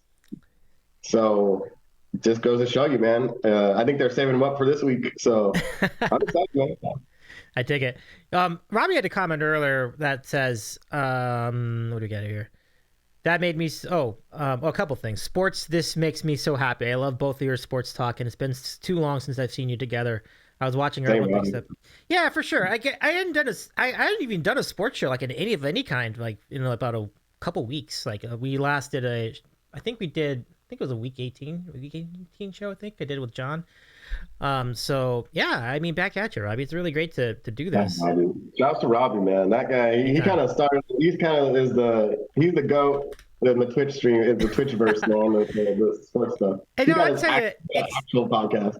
That's true, because like the thing he just mess around. He's legit. Yeah. He's been around way longer than all of us. Well, maybe not the sports, okay, to be fair, like my podcast has been on longer, but still, in terms of like having an audience, having a Facebook following, like he's legit. Like Robbie's legit in that regard. Like that's pretty good. So, and not only that, but like Robbie's got like a really great panel, and they're in there week in, week out, and it's really great to see that. Like, that's pretty cool. Like, it's not easy to do that. Like, to have people and then have them come on like consistently. So yeah, I'm with you, Jesse. Like, it's really great. Robbie, I want to get some predictions from you for the rest of the playoffs. Like, I'd love to see it. Robbie says that made me so happy to see Seattle get crushed in the second half. I don't like them. A lot of people. I'll tell you what. A lot of people didn't like Seattle for a while. I'm telling you, they are a hated team, man. Yeah. Because of a lot of bandwagons. I see them out here in Southern California. I see a lot of Seattle fans. I'm like, dude, you're a bandwagon. Like, get out of here. You know what I mean? Like, well, they might be from Seattle. I guarantee you're not from Seattle. Yeah. But that's fair. Yeah. Like, I think I'm a hater, and I'm an admitted hater. All right, I'm with it. But listen, it goes both ways. I'm sure the Seattle Seahawks fans are haters too of the Niners. So I'm sure it goes both ways. Absolutely. You know what I think is like one thing that's kind of annoyed me? Look, don't take this personally, but the 49er fans who grew up in LA and became Niner fans, that bothers me. Like, you have like, and I'm talking about people from the 80s. I'm not even talking about people who Yes. during the Yeah. 90s and 2000s. I'm talking about people who grew up in the 80s. Like we're friends. Like what the hell is that? You have Yeah, a but team. that's like You had two me. teams. But that's like me being in Seattle, being in Washington and liking the Niners. You know what I mean? Like I should have rooted for the Seahawks back in the day, Maybe, but you at least like, have a different conference. This is the same division. What in the like? I just can't. Here's the reason why it's a little different with Washington because I guess it's just I see differently than other people. I think the casuals probably kind of this is their team. Fine. It bothers me. I've never even said this on the sports show. It's funny. Like I never even got into this on the sports show, but it bothers me only because I just can't see myself. And I was actually a Niner fan for like a month. Never told you that. I was. And then Steve Young got a concussion. It was kind of tough to keep going after that. So I just switched it. I pivoted. But even despite that, it just seems tough for me to root for a rival city. Because the LA-San Francisco rival, I mean, I love San Francisco, but as in terms of sports, I cannot. I just don't understand the idea of being in LA, like growing up in Southern California and rooting against your own city. Like it's hard. But I guess people don't really see it that way. They're just like, well, it's just a football team. Who cares? I'm like, okay, fine. But so am I on an island on this one? Like, I guess maybe I am. I'd love to. I get it because, like you said, the San Francisco, LA rivalry. I get it. Yeah. I get that now. Yeah, you did a good job of playing yourself. Yeah, and I think I kind of see it, but it's like you only rooted for the Niners because they were good. Like if they sucked in the 80s, would you be a Niner fan? Probably not. I'll give him this though. All those folks continued to stay with the team, and they went through some terrible years. You know it well, like in the Jed York years, the Nolan years. Yeah, who was the guy that I'm trying to remember the guy? The other guy, like not. You had Harbaugh. Harbaugh was a decent era. The guy who moon Mike Singletary. Well, Singletary was just a clown. Like that. That was a whole different dimension. Like. No, we had some bad coaches. He really did. Jim Tomsula. That's the guy I was thinking of. Jim Tomsula. Yeah. Kelly. Oh, so many bad coaches. Bad, dude. Bad. Like Jake Garcia was our best quarterback until we got until Alex Smith started getting a little bit decent. Yeah. And then Cap, had this great couple of years, and then I don't know, man. Brock Purdy, man, he's got something to him, man. He doesn't have the measurables, but he's got just that it factor. You know what I mean? You can't teach that. Like you can't teach that gamemanship. You know what I mean? Right. Either you have it or you don't. And this guy's got it. Well, and the other thing is that here's the biggest thing with Brock Purdy and what makes a fellow like him more dependable. He does not turn the ball over the same way the other two did, right? So when you talk about Lance and when you talk about Garoppolo, they were always liable for turnovers, and Garoppolo even more so. Like it's weird with Garoppolo because like it would happen, it would come in waves. Like you'd have some games where he was like solid, like he was just making plays, he was finding his receivers, and then there would be like that one game we threw a pick like 3 times, and it's just like that's hard to sustain. And so you don't gotta remind me. I know. It happened on some fairly large stages, I'm sure. Yeah, I do remember that. But anyway, I think at least for now, I think what could happen. Here's the thing you got to be careful about. What could happen is teams might start finding out more about him, and then they're going to adjust, and that's when you find out like how is he here for the long haul, or is he just sort of a good for the short term? And we'll find out. Yeah. I mean, what sucks about it right now is because he's on an undefeated streak, and if we're in the playoffs, what I mean. I wish like he would have played since the beginning. That way he could have like a bad game middle of the year. But if he has a bad game now, who knows? You know what I mean? But honestly, I was telling this to my son. I think our defense is so good that even if Brock has a bad game, there's no way we're going to be down by 3 touchdowns or, you know what I mean? Maybe 2 touchdowns, but like, it'll be like something you can come back from. I don't think we're ever going to get blown out because our defense is so good. So even if Brock does have a bad game, we still have Christian McCaffrey, still have Eli Mitchell to run the ball. So how about that trade? I mean, I think some people might have skewered it because of the amount that was given up for Christian McCaffrey, and we know Christian McCaffrey has a big history of injuries. But I think at least, but from when I saw it, I'm like, this is a slam dunk. I thought it was a great idea. It's a fantastic move. Oh, yeah. And the picks weren't that crazy. It was like a 3rd, a 4th, and a 5th. Like, I mean, those are valuable picks, don't get me wrong. But for McCaffrey, you know what I mean? Like, you know, and now looking back on it, now it's even like more of a slam dunk. So it's like, we're good. We're good. He's been great. Like, we all knew from the jump, like, if he was healthy at any point of the season, he was going to be amazing. He's been amazing. Like, the first game, like, he had a big game. Like, I think, do I have that right? Like, I think he did.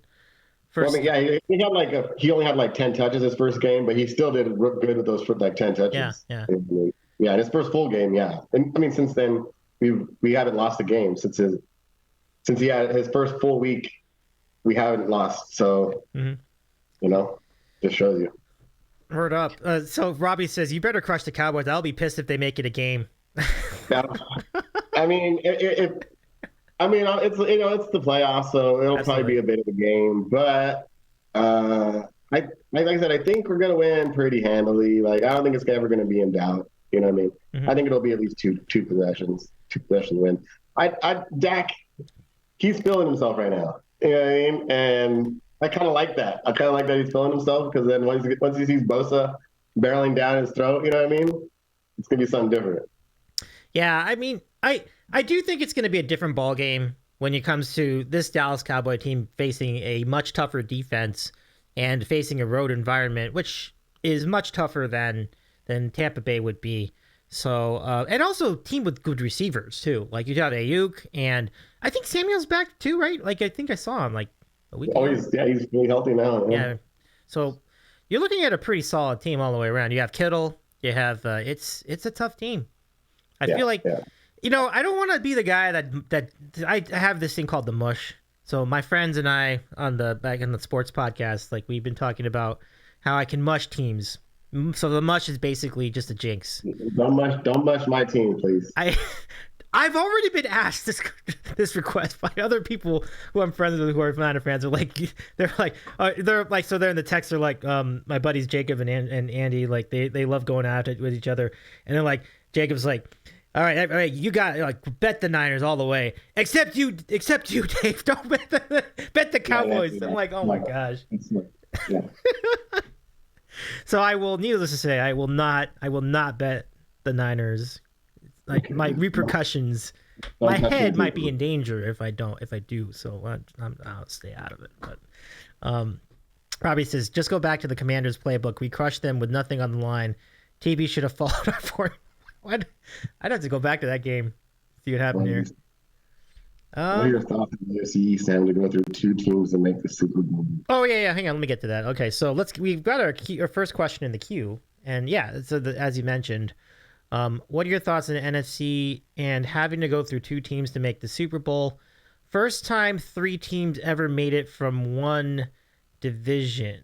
So in other words, wait, are those separate questions, like the NFC East? I think he's asking how would it be, like, because we would have to be 2 NFC East teams to get to the Super Bowl. So like I already said, I think we could beat the Cowboys. And if you ask me if we could beat the Eagles or the Giants, I think the Giants, we kind of know that question, but I think we could beat the Eagles too, man. Hurts is, yes. I think he's a little banged up. And their defense has been leaky. Yep. And I don't know if Lane Johnson's out, the offensive lineman. I don't know if he's still out or if he's banged up. So that could mean something. As of right now, we're the most healthy. You know what I mean? We have the top defense. You know, our run game's great, and you know what I mean. And Brock Purdy, man, he's not making any mistakes. So Super Bowl, baby. I'm telling you, the AFC is who I'm the most worried about, because those 3 teams that I mentioned before are all top notch. Yeah. You know what I mean? So But I think we can win the whole thing, though. If you ask me, I think we can win the whole thing. It definitely is a very good road. I mean, yes, they're from the NFC East, but it's like the Cowboys have been sus all year too. So it's like I don't, and I kind of not buying the Eagles either. I'm completely in the boat with you on that one. I really don't think the Eagles are that good, to be completely honest with you. They fell off. They did. They fell off. You look at what happened in the last 2 months of the season. It's pretty extraordinary. Like it was not. I think the Giants have a chance Yes. to beat them. I think. Oh, you mean this weekend? Yes, I agree too. I think they have a chance. I do. They're going to have all their guys back. They kind of kept it close with all the backups, but granted, it's not the same scenario. But still, Yeah, not for real. backup players kept it close. Like maybe Yeah. Mm-hmm. I wouldn't rule it out. I'll tell you what, I wouldn't rule it out. I mean, I saw the point spread was like 7. I'm like, oh my god, yeah, Giants, like absolutely. I think it's gonna be like a, I don't know. What do you think? Like a 3-point game, 4-point game, 5? Yeah. I think it'll be close. Yeah, 3 or 4 points, I think. Yeah. Good times. Okay. I think Lincoln had also a non-sports question. Yeah, let's go with it. Lincoln, your question. When you look at someone to represent, what do you look for? So, I'm looking for like at least somewhat of a following. You know what I mean?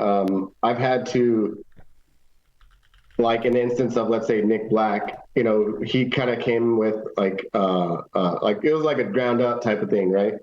And which is great, man. And we've done so much work together, and I've gotten on maybe probably like 20 plus shows since we worked together, which is crazy considering that we met before the pandemic. So, but so when new people want me to represent them, I don't like if I see someone that has like 50 Spotify listeners, that's something I'm probably not going to work with, just because it's a lot of work to have to convince someone to book them.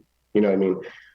Granted, it's possible, it's possible to get that. But if you have numbers I could like with Raquel's sense, maybe she doesn't have the big Spotify listens, but if you show them her Twitch streams and her followers on Twitch and on TikTok and all that, that's something. You know what I mean? Like look at her TikTok numbers, look at her Twitch, biggest music streamer on Twitch. You know what I mean? Like you always have some sort of numbers to pull from. You know what I mean? When you're presenting to somebody.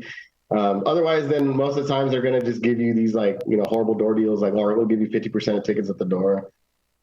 And to be honest, I don't make money off of that. You know what I mean? So, I mean, it's also a business. You know what I mean? I have to look at it like I got to make money off of this too. You know what I mean? I'm not doing this for fun. I mean, it is fun, but I'm not doing it just for fun. You know what I mean? Right. I'm also doing it to build their careers, you know what I mean? And to build my career, you know what I mean? I want to be able to be looked at as like, this cool agent, like, oh, hey, this guy, he does good things and stuff like that. Like, I got to be a little bit selfish in that point too, in that sense too. You know what I mean? So I have turned down, I won't say any names, but I have turned down some pretty good streamers on Twitch, that have come to me and asked for representation. But, that's kind of what I look for. I need to see a little bit more numbers, if I'm going to put my time into it. When you say numbers, do you mean numbers in what area though? Like in just an engagement and anything okay. Like, I mean, you got to show it to me. Like show me your TikTok numbers, show me your Spotify listens. Okay. So you're looking at other platforms too then. Okay. Yeah. I mean, because a lot of these promoters are older people and they have no idea what Twitch is. So, right. But like, because Twitch is still, even though like we know about it, it's still like in the full big realm. It's not super known. This is true. Yeah. Like TikTok is. Mm-hmm. People, just because people hear it all over the place. TikTok. So if you tell like a 60-year-old promoter, like this is their TikTok number, and they see 200,000, like, oh, that's a lot. Yeah. You know what I mean? So, so I need a little bit more like that kind of stuff. Or if let's say they don't have huge streaming numbers, but they actually have history in the cities. Like let's say in Seattle, they do 100 tickets. Man, I could work with that. You know what I mean? If they can show me that they sold 100 tickets in Seattle, sold 100 tickets in Denver, whatever, like then I can work with that too. Oh, okay. So like concert sales is part of that too. That's good to know. Yeah, I was wondering about that. It's funny you mentioned TikTok. Raquel is enormous on TikTok. Like I think I don't know anybody bigger. Do you know anyone bigger than that? Than Raquel? Rack is huge. I think so. Yeah. Yeah. What's he at right now? Well, I mean, you just look at any video, it's like, Oh, tens of thousands and hundreds of thousands. yeah. Yeah, right. Right. Yeah. Like, Here's a funny story. So my son, he's 12 now. mhm. He started with TikTok a couple of years ago Okay. or something like that, and he plays Minecraft, and he posted a few videos of his playing Minecraft, and I guess one video just like took off. I have no idea how to play Minecraft or what it is or what you have to do. One of his videos has millions of views. What? Like, yeah, Really? yeah, and it took Wow. him up. And there was a point where he was barely beating Raquel in in followers. I'm putting I'm that very on serious. socials. He doesn't Your even play son being... Minecraft anymore. Yeah, he doesn't really play it anymore. But yeah, it was right there, like, oh, man, like a little 12-year-old. Take that, guy. Rack. Be by an Yeah, 11 oh, is it 12-year-old? Like, yeah, that's yeah. But phenomenal. that was always funny. Yeah, and Yeah. he blew me away. He was like, "Oh yeah, Dad, I started TikTok." And at first, I was like, "I don't know if I want you on TikTok." And then he kept getting more and more followers, and I think at like 100,000, I was like, "Oh shoot, we need to monetize this." And then I was able to put my information on there so we can get paid on it. So he's Okay. got a little fund growing. You know what I mean? So So how does one get paid on TikTok? That's an interesting query. Like, is it based on I ad think it's revenue? based off like views and Okay. followers. And yeah, Okay. I honestly have no idea. They said here, put your tax information in, and I did. And Okay. she's got a little fund That's pretty good. building up. So I was like, hey, that's your money. You know what I mean? I Yeah. would save it. Sorry, you just keep it Yep. there and let it grow. You know what I mean? Well, that's awesome. Kudos to your son. No disrespect, obviously, to any of our friends that represent on TikTok, but that is really a great story. Yeah. Did you ever tell Rock that story about how I don't know if I've ever actually told her that. No. it's pretty funny. Yeah. Yeah. So as of this moment, Raquel Lilly has 334,000 followers. Yeah, I think she's probably got him now. That's I'm not sure what it's a hell of a run. It's a hell of a... Now, one thing you can do when you have 1,000 followers on TikTok is you can stream live, and this is a relatively new conversation we've been having here on the Sandwich Show. And so does your son like also do that? sometimes. Yeah, Oh, okay, okay. He's like, yeah.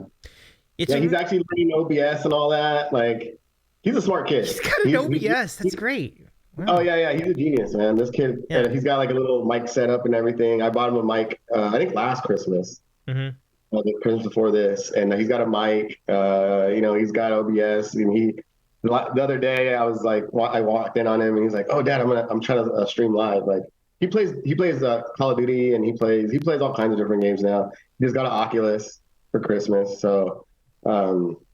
Yeah, he's all about it. I was like, hey man, whatever you want to do, man, if you want to make some money off of it, I'm okay with it. You know what I mean? Just make everything transparent with me though. I want to be, I don't want anything fishy going on. Not for him, but just like I don't want people like hacking into your stuff. Like, I just want him to be safe and don't give out any personal information, nothing like that. You know what I mean? Don't say where your address is or anything like that, obviously. But Yeah. I'm with it, man. Whatever he wants to do. Smart kid though. Yeah, that's really great. I mean, it's really cool to see that your son is already so connected as far as being a content creator. That's really neat, and it can only speak to greater things in the future too. So that's really cool. Kudos. Yeah, if he can pay his own college, man, I'm down with it. Imagine TikTok pays your college. That's quite. He's also an all-star baseball player too. Oh yeah, I remember this. Yeah, we were talking about that. Yeah, he's also a really good baseball player. So like he's a pitcher, middle infielder, Mm-hmm. and he wants to go to Long Beach State, play baseball. So and they're a really good baseball team. Yep. So I was like, hey man, pick one way to pay your way through college, man. I'm all for it. I love it. Yeah, it's really great. So Lincoln, thank you for the question. That's a really, really awesome question. And Lincoln mentioned earlier in the conversation that Lincoln was also a fan of the Bulls before they got really good. So like when they were losing to the Pistons back in the late 80s. Like I was like, so think about that about Michael Jordan in those days. He's kind of an underdog in that time, right? Like in the 80s, he was like an underdog story. And then things changed rapidly, when they won their first title. Mm-hmm. And it's interesting to think about how you root for teams when they're kind of working their way to the top, and it's kind of the same with musicians. and then they get to the top, and then they kind of change. They might change, and do you vibe with it? Do you ride it? What do you do? You get a little bit hated on. Yeah, You know what I mean? it's inevitable, right? You. It's kind of like the sign that you made it, that you get your haters. Yeah. It, Yeah, that's like people love haters, man. Like if you got haters, that means you have them for a reason. You know what I mean? for sure. Like if you're important enough to have haters, it's almost like a good thing in a weird way. It's like, hey, I made it. Like your boy Jay-Z. I'm sure he has haters. Like every big thing has haters. Like LeBron has haters.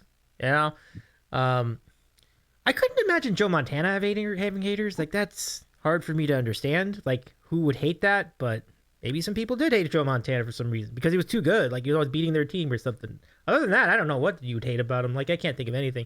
Brady, way easier to. Of course, he's smug. He's got an ego. I totally get it. Like so yeah. So I got this question for you. I gotta keep rolling through these because there's a bunch of them now in the queue. So yeah. No, let's rock. Okay, so my question is, what is the coolest venue you remember booking for a client? The coolest venue booking for a client. Well, I mean, the easy answers are the Harry Mack ones. But like the ones that looked the coolest. Well, one of the cooler ones that I booked at is called the Bitter End in New York. I booked Melvin and Elsta and Raquel in that venue together in the same show, and then I've also booked Nick Black there for a separate show.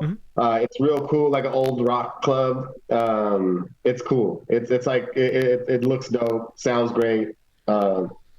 And then, Harry Mack had a 750 cap venue in Tacoma sell out in like a couple weeks. Nice. That one was cool. Just he has a YouTube video out of that and my Salt Lake City show that he posted on his YouTube. It was pretty sick because I booked both of those shows, so like it was cool to see him, see how it happened. But that one was cool because. That's a lot of people, man. I know. 750 people, you know what I mean? I'm shouting Harry, you know what I mean? And to know that I actually booked that was pretty cool. What a great feeling that's got to be.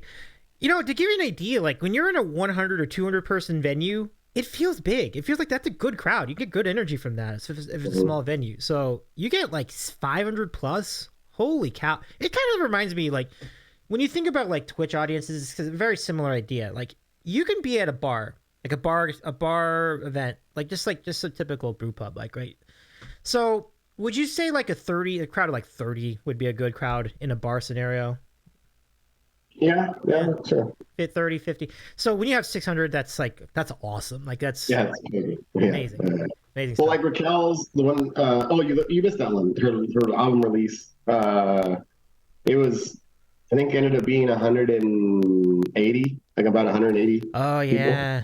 And the cap was 250, so it looked really, really good. Yeah, it looked really, really good. So I remember I was proud of that one too, man. I was really proud of that one. That's pretty cool. Like I mean, it seemed like everybody was at that show too, other than a lot of streamers. I met a lot of streamers that day, man. Like remember I met Julie Clark for the first time there. Cool. I met Eric and Nagashima, Nick Sounds. I think that was the first time I actually met Kuya. Oh yeah. I mean, I can't. There were so many more. I can't even think. Oh, Mark Nificent was there. He actually was drummer. Yeah. Cool people, all these people were cool. It was crazy. Yeah. Carmela was there too, but I think I met her before. I think, and then, but yeah, it was crazy. I loved it. Dream On, I think, was there. Oh yeah, Dream. Yeah, it was nuts. It was a who's who of Twitch streamers there. Yeah. So, yeah, it was good times. That's a great night. Yeah, it was definitely a great night for sure. So yeah, memorable night for sure, indeed. I mean, so let's continue. Right, next one. Keep going. Like we have great questions. To keep those questions coming, everybody. These are great questions. So, Robbie's question. So he asks, who are your favorite artists to see live in concert that you do not represent? Are they big names or more local acts? Oh man, well, probably big because I usually save my small ones for my own artists, but. Jay-Z, I've seen him like 6 times, I think. I've seen Snoop a couple times. Jay-Z's got a great show. always, man. Like he has so many hits though, so it's like, how do you have a bad night? You know what I mean? But you know, he's rich. He's got the stage looks Yeah. crazy. It's all decorated. Got the lights and all that. I saw him with Mary J. Blige one time when they went on tour, and it was Ooh, bananas. It was crazy. that's cool.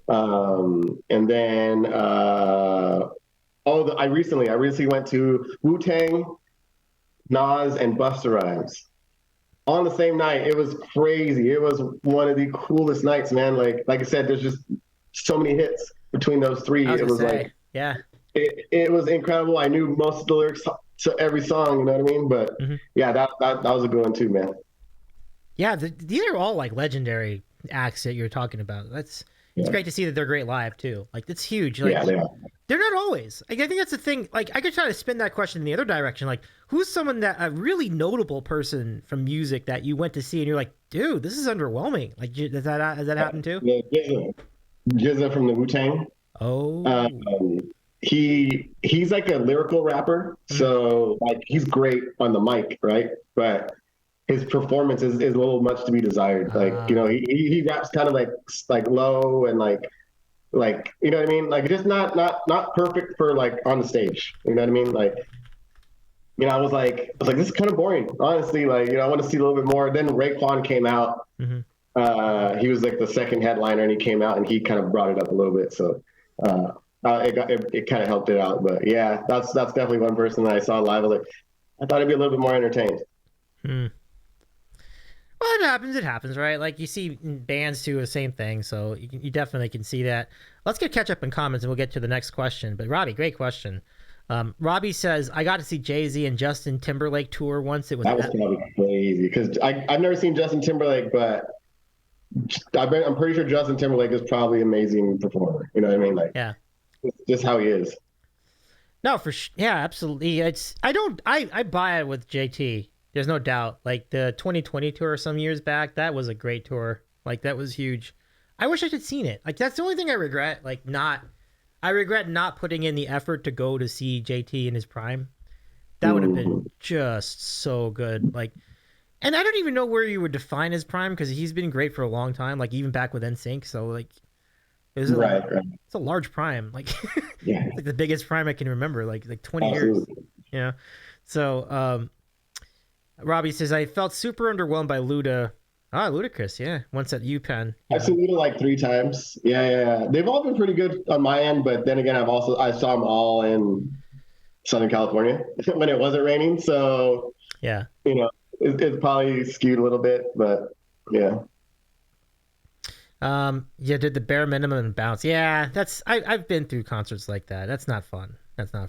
Like we can tell the difference. Like when you're in this industry enough, I feel like, and in your case, it's even more so now that you're familiar with booking things and I think Leon was asking a little bit about the process. It's a 2-part thing. One is how'd you get into promotion, and 2 is what is the process like? Do you actually talk to owners of clubs? Do you know them already? You know. Yeah, and I'm not a promoter. That's number one. Okay.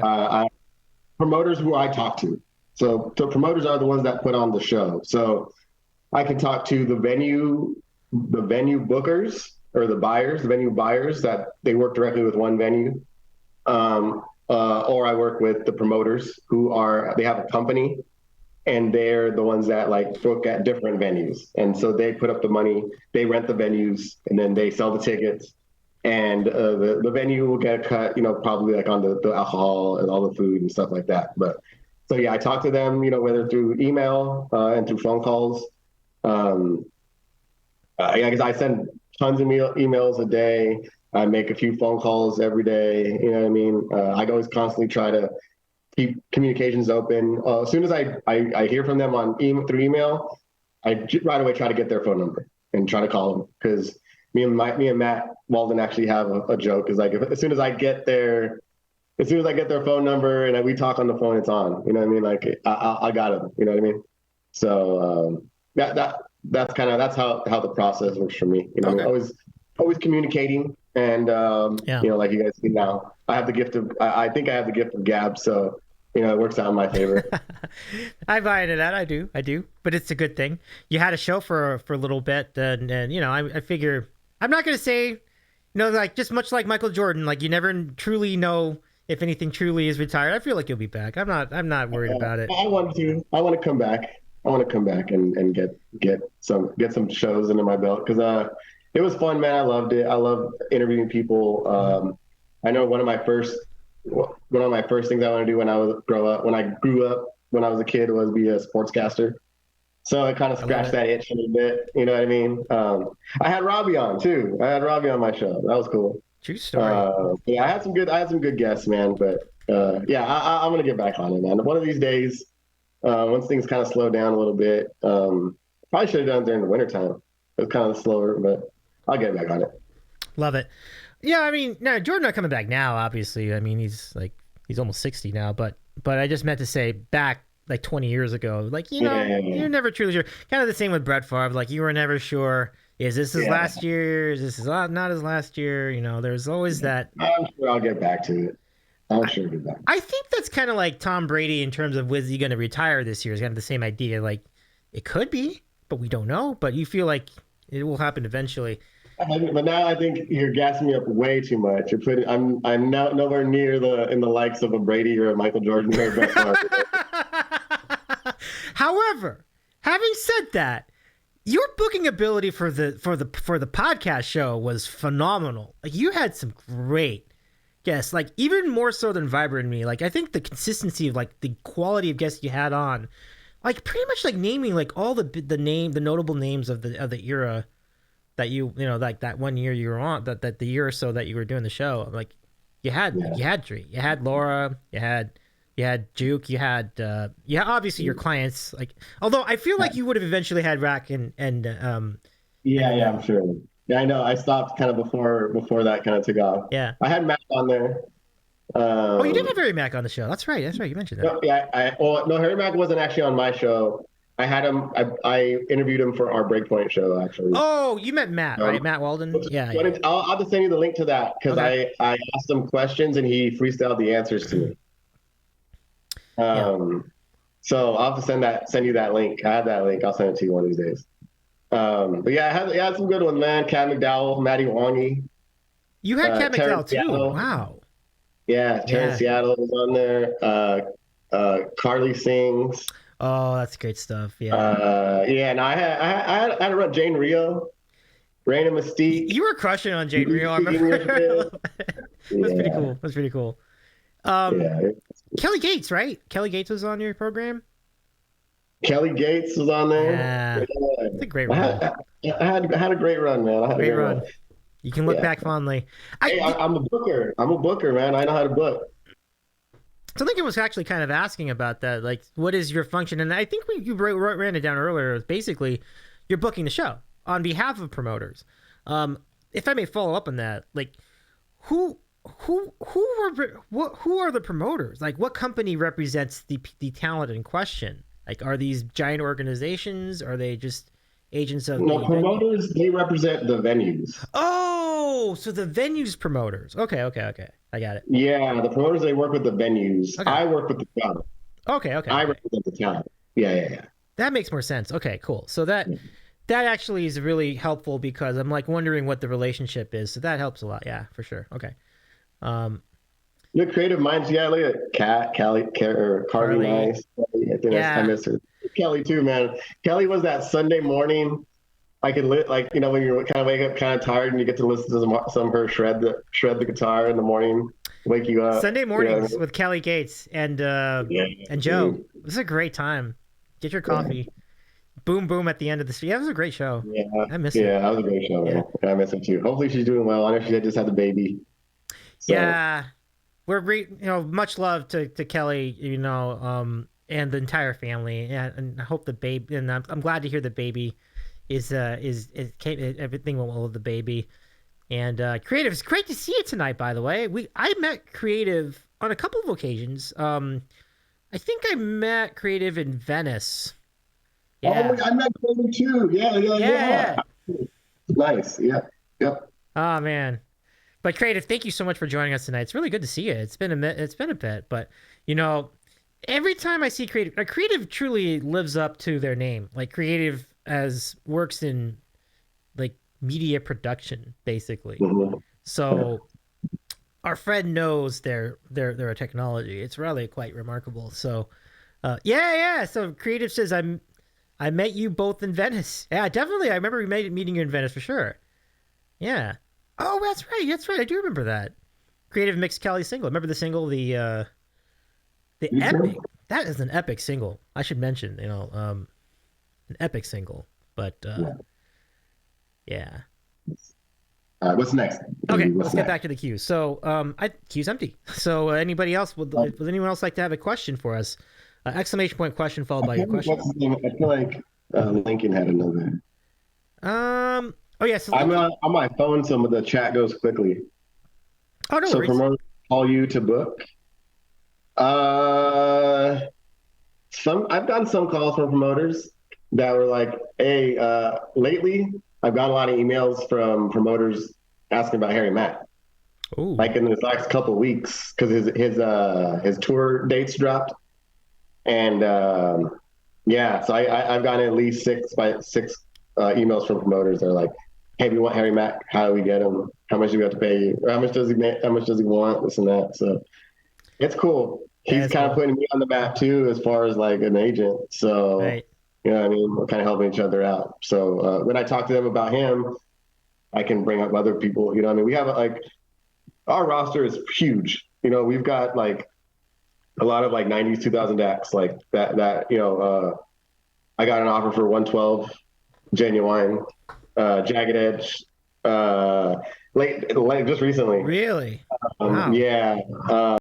But yeah, we work with a lot of those types of acts, but then we also work with like some of the newer hip hop artists like Benny the Butcher, West Side Gun, Conway the Machine, Boldy James, out of Griselda Camp. Yeah. So yeah, a lot of these, and a lot of the newer ones I don't know that like some of the younger agents will bring to us, and I'm like, I've never heard this guy in my life, but I got to go back and listen to it. I'm 37, so some of these are a little over my head, but I got to be in it. I got to be in the game. You know what I mean? So yeah. Let's go see if we look at the creative has a great question, but I'll first address Lincoln's question first. And so Lincoln's basically trying to do some promotion as well.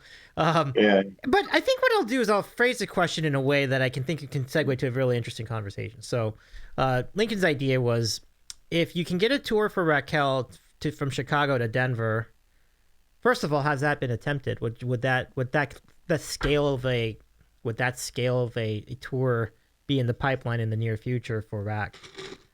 Currently, she's in Miami, so I'm wondering, like, would that? Yeah, I know there was a time when she wanted a show in Chicago, so you never say never, man. And I got contacts in Chicago. I got contacts in Denver. Cool. I also got contact in Omaha, or I got contacts in Lincoln and Omaha, Nebraska. There you go, Lincoln. There's never say never. I mean, you never say never, man. I got them all. I tell you, you name a city, except in the 48 continental states, please. But yeah, you name a city, I'm pretty sure I know at least know somebody there, or I booked a show there. That's fantastic. No, it's really great though. Yeah, I mean, and connections like that are ultimately what will give you momentum to book some amazing shows. So that's pretty cool. Yeah, that's a very cool moment of optimism here. As far as booking and really great talent like Rack on tour.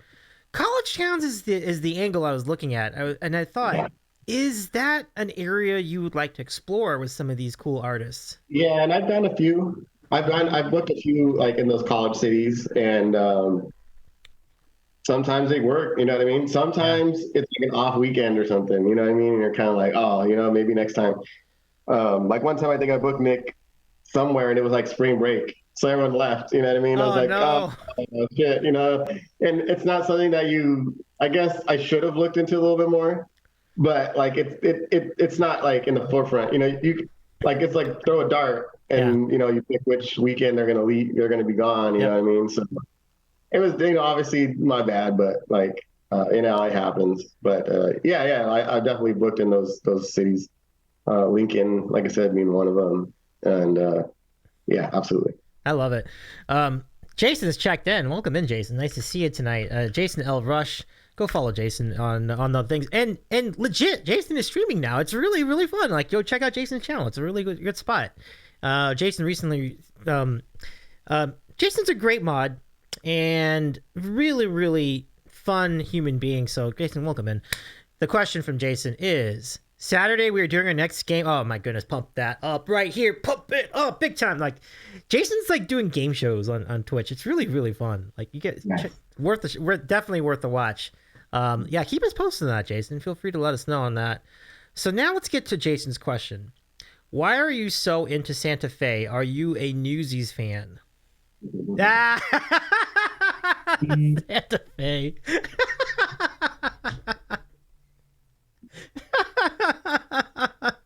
I booked a show in Santa Fe, New Mexico. Nice. That's cool. That's cool. Waka waka waka. Oh man, that's a really good. You got us good with that one. Let's see. Creative says nice. Game shows can be. Oh yeah, 100%. So Creative says, I worked as a booking agent for an agency once. It was tough to sell the acts they wanted. Have you ever had an artist that was a tough sell that you were able to still book? Huh. And how'd you go about that? Even with like Matt Walden, right? He's big on Twitch. He's got numbers, but some people still don't know. Obviously there's a lot of people that still don't know who he is. So, I'd have to, I need live videos. That's what I like. I have them send me their best videos of them doing their live stuff in front of a crowd. Yeah. And I just gotta sell it that way. You know what I mean? They're like, well, I've never heard this guy. And I'm like, all right, well, look this is what he does. And you send him out, and then like I said, then you send him their numbers. Well, look, he's got numbers. You know what I mean? Like he'll do fine. But all the time, man, all the time, like especially with the people I'm working with. You know what I mean? Like a lot of people don't know who they are. Even like a Raquel. You know what I mean? This is true. Some people don't even know who she is. Like, yeah. As big as we know, as we see them as, there's still a lot of people out there that don't know. There's people who don't know who Harry Mack is. You know what I mean? So, and even then, like with him, he wants this amount of money. There's some people who are like, well, I don't want to give him that amount of money. All right, well, then he can't play in your venue. You know what I mean? Like, they don't really know who he is. Oh, you know what I mean? Man, it's like you almost want to ask them, do you know who you're dealing with? Like, do you have an idea what you're punting on? Like, this is... Trust me. I've gotten some criminally low offers for Harry Mack. I'm just like, really? Like, he's sold out Vancouver in a day. You know what I mean? Yeah. So, like, yeah. I mean, I just play indifference, man. I'm just like, oh, sorry, we're not taking it. You know what I mean? Like, nothing I can do about it. I can't force someone. Yeah. If I've had promoters come to me and be like, oh, can you have them take this? I'm like, no, I'm not forcing anyone to do anything. Like, if they want to take it, they'll take it. It's not in my best interest to force them to take anything. You know what I mean? That's fair. Yeah, absolutely. I mean, it's unfortunate that folks don't do their homework on this, though. It seems like you just have to go on anybody's accounts, like go to the Instagram account, go to the TikTok. I mean, I give them everything, you know what I mean? I'm like, and I give them hard evidence, like this guy, sells out this, and this, you know what I mean? It like that. I deal with it all the time, all the time. You know what I mean? Well, it is what it is, but it's good that you keep your head up in those scenarios, and I'm sure there are plenty of venues that will take these awesome acts.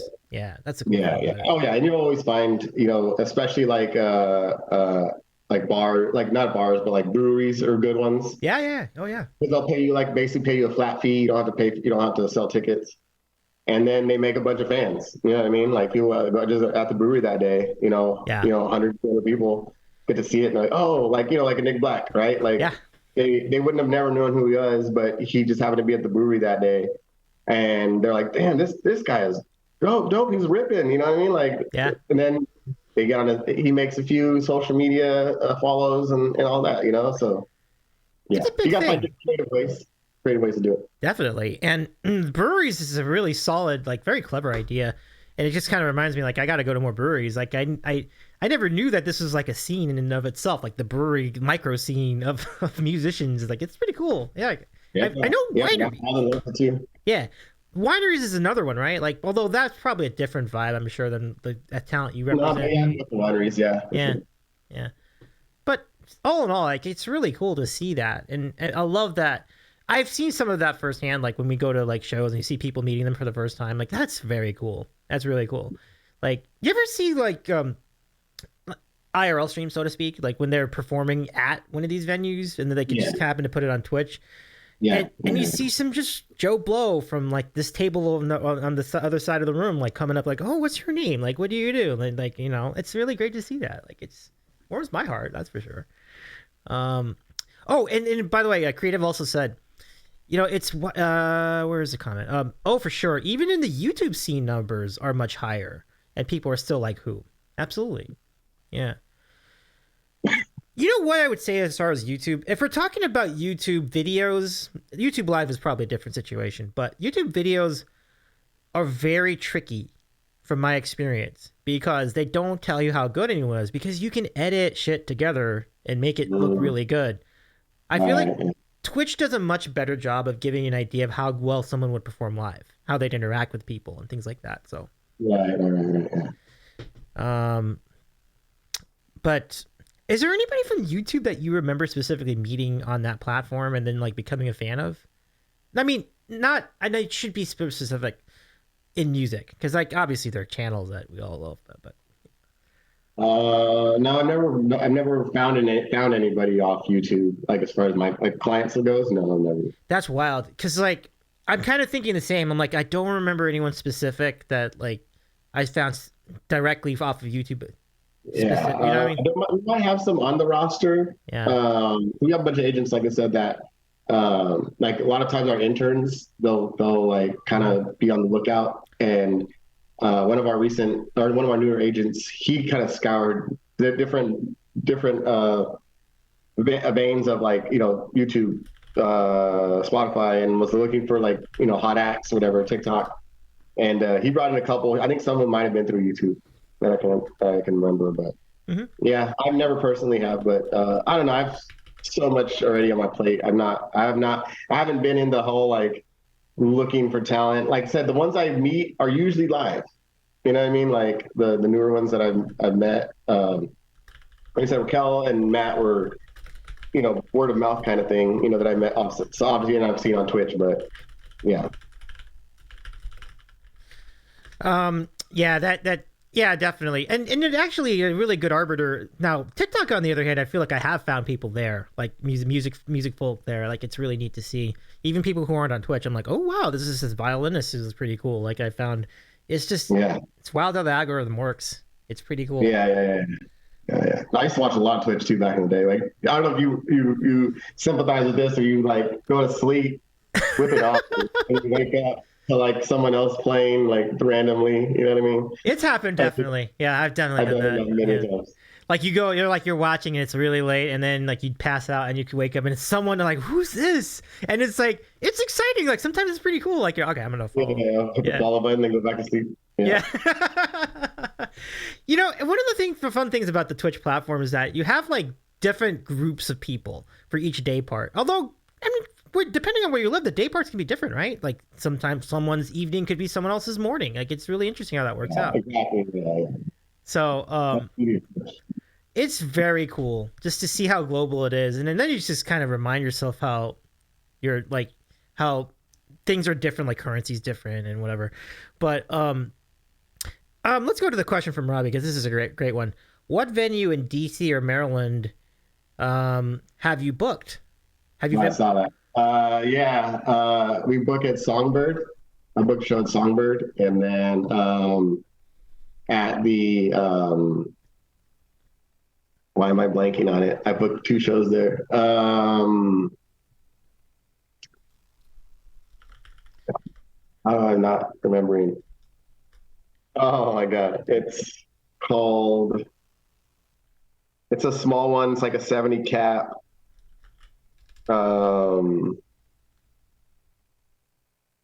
Let's see here. How can I not remember it? Anyway, go ahead. Next question. I'll think about it. Okay. Well, queue's empty, so if anybody else has a question for us, feel free to file that the in. pocket. The pocket. Oh, the Pocket. The Pocket, yeah, in DC. Yeah, that's the one I booked a couple of shows. Cool. Now what was the name of the place in New York again? Like, I want to throw that in there too because it sounded like an awesome spot. Like the Bottom Line. What was it called? Which one? The one where like Anel was at that the one that Nell performed at in New York. Because The Bitter End. What's that? The Bitter End. Oh, okay. Yeah. That's the one I was saying that the look of it. I heard, and everyone that plays there says the sound is pristine. That's great. I think it's supposed to be like 200 cap, but if you put 200 people in there, it'll be like wall to wall. Mm-hmm. So if you can get 100 people in there, it feels really good. So yeah, that's one that's a favorite of Breakpoint. It's a favorite venue of Breakpoint. Like we put a lot of people in there. Mm-hmm. You know what I mean? Especially in New York, it's easy to get in there. We know the owner like this. You know what I mean? That's cool. So yeah. Robbie says Fillmore Silver Spring could be a good spot for you. Yeah. Yeah. I like it. Yeah, Robbie, the Pocket, it's cool. It's like maybe 70, 80 cap venue, tiny venue. But I've never been, obviously, but everyone likes it that's played there. So. You know, someone who has been a Bitter End, I'm pretty sure of this. Primordial Sounds has been at the Bitter End. Someone you had on your show. You went to that show. Yeah, you went to. That's a crazy show, man. That's a crazy lineup. Matt Walden, Raquel, and yeah. That was their first show that I booked for them. Oh, their agent. Yeah. As their agent, yeah. And so they were all pretty stoked about it. There you go. Makes me look good. You know what I mean? So. Well, that's true. Like, you know, when you have great talent, when great musicians and great personalities are associated with you, they make it easy. It's kind of the same thing with the show. Like I'm sure it was true with the TheLeonLounge too. Like the show, having really cool people on with you makes it easy to do a show like this. And it's kind of the same scenario here, you know. I love these stories we're having tonight, Jesse. This is really great. Hey, Brad, what's going on? Brad, welcome in. Welcome in, Brad. So good to see you. Jesse, you really are glue because, like, we've seen... Oh, my good... Brad, what? What? Thank you for the 1,500 bits. My goodness. Goodbye for now. Brad, thank you so much for hanging out. And that drop in the 1,500 bomb. Oh, my goodness. Thank you so much. Holy mackerel, Brad. You're so generous. Thank you very much for all the hype. That's really, really nice. Creative says, agreed, Davy. Talented, awesome people make everything easier. It's true. It's like in any genre, in anything, really. Sports, too. Like, you have a great quarterback, and the rest of it falls into place. It's wild how that works, you know? Yeah, but go follow Brad, Lauren, and some folks. There's a link in the chat. But I guess in the similar vein, are there any venues you would like to visit, even as just a fan? Whether it's concert venues, you can give us a few, but are there any venues you would love to visit, sports or concert venues in? Oh man, well, sports I've got this, but I definitely want to go to the Red Rocks. Oh yeah, Red Rocks. Yeah, that's a great call. Yeah, in Colorado for sure. We have Chevy Woods playing there in April, and the guy or one of our agents who booked it, he was like, dude, I'm trying to get some free tickets because like it's a Wiz Khalifa show, and so we would have to have clearance for like Wiz Khalifa to get us tickets. But like Wiz Khalifa has to approve? That's so interesting. Because it's his show. Oh, okay. And Chevy Woods is on it. So like but so we were trying to get, because his management's super cool. Like some of the best management that I've ever dealt with, like super responsive, always like real nice. They, you know, if they don't really want something, they'll tell you, you know, they don't beat around the bush. So they're really cool. So we're like hoping, and I was like, if you get an extra ticket, I will go there. You know what I mean? Like I'll fly over there and I'll go. For sure. So for sure. That'll be cool. Wiz Khalifa show at the Red Rocks would be pretty dope. So yeah, definitely. Yeah, Red Rocks is definitely one of them. What else? I'm not sure. I know for sure, like as far as sports venues though, Lambeau for sure. Love it. But I will have to go early in the year because I am not going when it's like no way. Yeah. I'm not a fan of the cold. But I would go to like a September game. You know what I mean? Okay. I'd be down with that. Yeah. I would go to the old Yankee Stadium, new Yankee Stadium, whatever. I could give or take or leave it. Wrigley Field for sure. I definitely would Yeah. want to go there. I've always wanted to go see the Miami Heat play in Miami. You know what I mean? Definitely. Yeah. They don't have a name for the stadium yet. It's not FCX anymore. But yeah, definitely want to go visit Miami. That's definitely something I want to do. But yeah, I want to go see the Heat play there. Mhm. I feel like there's a football stadium I'm missing that I wanted to go to. I actually have a uncle that lives in DC, or he lives in Maryland. He's invited me over and over to go to a Redskins or a Ravens game. You know what I mean? He said they're hard to get tickets though, to both of those stadiums. So Yeah, I believe that. Yeah. Yeah. It's I feel like there's a football stadium I'm missing though. Oh, I always wanted to go to see Alabama versus Auburn game. ooh. Oh, I want to see. I don't care which venue. I don't care which stadium, but one of those, like one of those games between them two, or even LSU Alabama. Yeah. You know what I mean? But I want to see one of those like big time SEC matchups, like live. That would be sick. The energy would be. Oh, okay, that would be such a great experience. Probably some good out barbecue too. Oh, no doubt, no doubt. Yeah, absolutely. You really hit it on the nose. Like LSU would have like everything. Like it would be like the greatest food, the greatest football. Like it would be just. LSU Alabama would be tough in Louisiana. Yeah. Oh, I love it so much. That's really and good. I could wear kind of husky stuff because it's kind of the same color. So.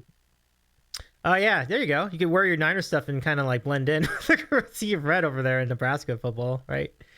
That's good. I'm not gonna. Oh, go ahead. I said Nebraska would be cool. Yeah. If I was going to go to a Big Ten, though, I'd probably go either Ohio State or Michigan. Oh, those both are great. It'd be tough to break the tie on that. Like they're both really iconic. Like whether it's the Horseshoe in Columbus or the Big House in Ann Arbor, that's a tough call. Like you kind of just want to do both. Like just do it on back-to-back days. You can't do that, but back-to-back week, let's say, because like yeah, these are great choices. Yeah. Have you ever been to Autzen Stadiums? That was fairly close to where you grew up. No, I've driven past it. I've never been. I've never wanted to watch a game there. Really? I hate Oregon fans. They're the worst. They are the worst fans ever. I can tell you that right now. Hands down, they suck. Like they're just nah. There's nothing to do in Oregon except for drink and do drugs. You know what I mean? Like that. Yeah. You're acting like that's a problem. Yeah, I mean, if you live there, but same thing with Washington State, like in Pullman, there's nothing to do out there. They just all they do is drink. You know what I mean? That's fair. And yeah. So I've been to Pullman before, but yeah, I've never had a desire to go to Autzen. Jesse, how big a fan of fried chicken are you?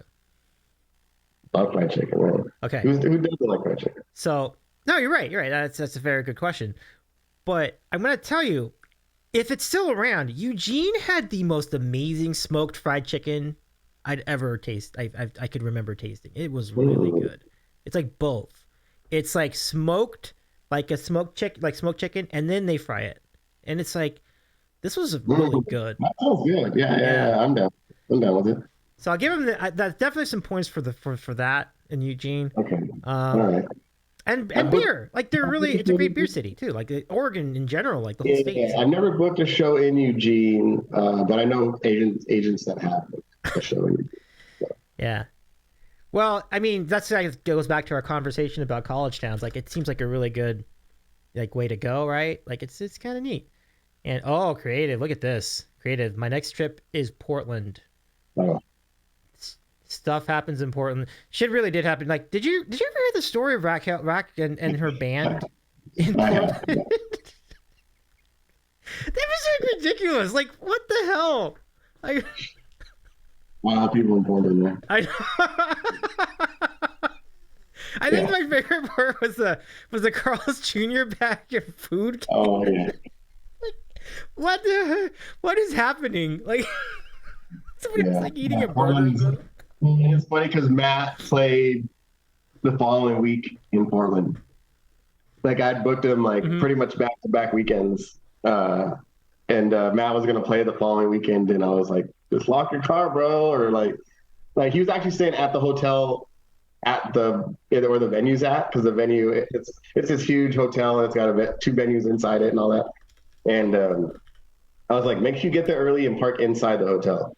You know, that we don't have to worry about it. Yeah, good call. Yeah, I mean that's kind of a learn. I guess maybe it's because of the last scenario that kind of. But that's good response. I think they left their van out. Like I don't know. Maybe they didn't have it. Maybe it wasn't locked. You know what I mean? It happens. You know. Happens, though. Like Portland be crazy. Like you know. Yeah. Portland's kind of crazy. Portland's crazy. Like it's you know how like their big slogan is let's like what is it? Portland keeping it weird. And I love it in general, but definitely not to that degree. I can just be careful. Yeah. So be careful out there, creative. Just make sure to not leave your stuff anywhere. Yeah. Yeah, lock your car. For sure.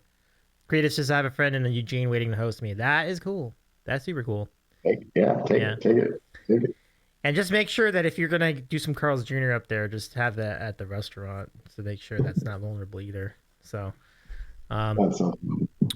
well, Robbie's question: have you ever been to MSG? The answer is no, because you have not yet been to the East Coast. Well, that's another one, man. That's a good one, though, sure. Right? Yeah. Yeah. Interestingly, I've been to New York a lot of times. I've been around it. I've never been in it, because every time I'd gone, it was during the summer, and the Knicks and those years were terrible, so they were never in the playoffs. So. So I had no reason to go. We could just host games there. That way, it gets used. Yeah, right. I think the thing that they do now is concerts. Like the biggest thing is concerts. At yeah, the concerts are still really awesome. Like, stand-up's kind of iconic in Madison Square Garden. Yeah, that's true. Yeah. Boxing. We would have said boxing, but boxing has kind of died, and boxing isn't. Yeah, it kind of sucks, man. I was a big boxing fan around the Tyson days, and it kind of died down. Oscar de la Hoya, obviously, with the Mexican roots, but it definitely died down. Yeah, it's a shame, but it's okay. I mean, you still got MMA, so that's cool, I guess.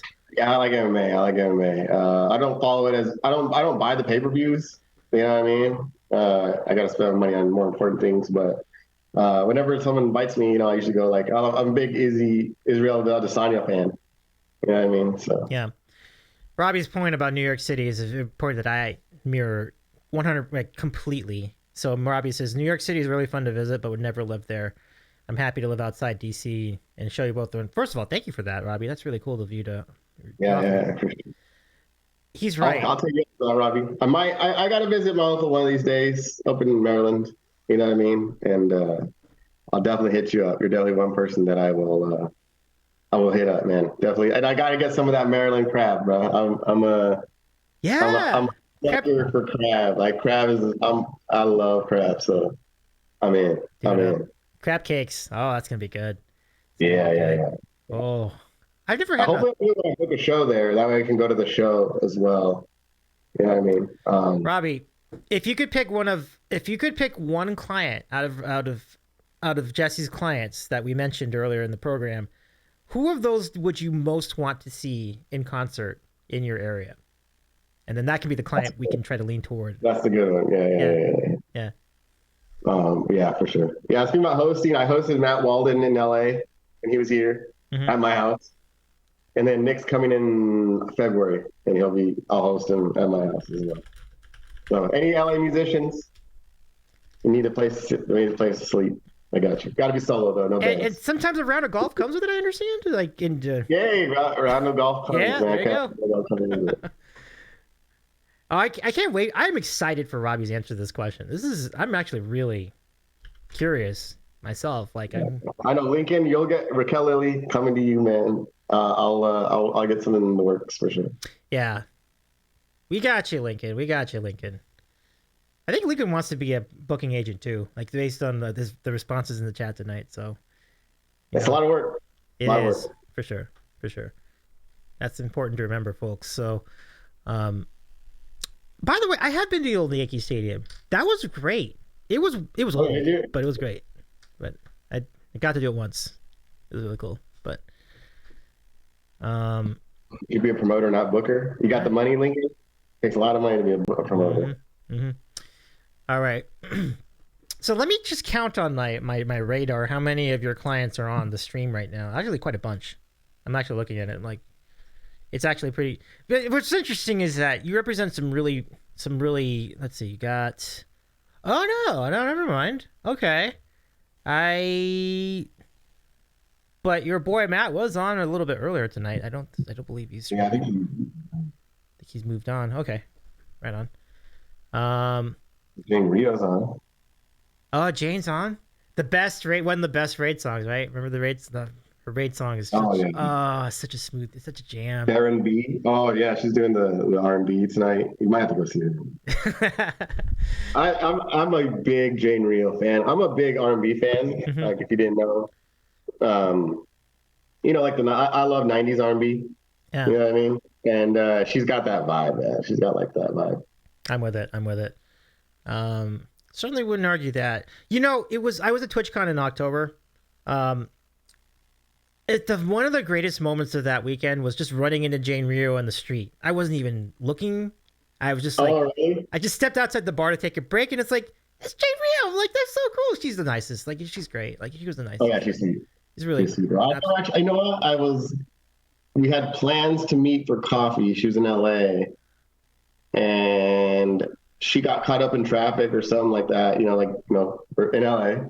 Yeah. And we ended up not doing it. Oh. But But we had talked on the phone a little bit. That's cool. It was after I booked her for those shows with Matt Walden in Texas.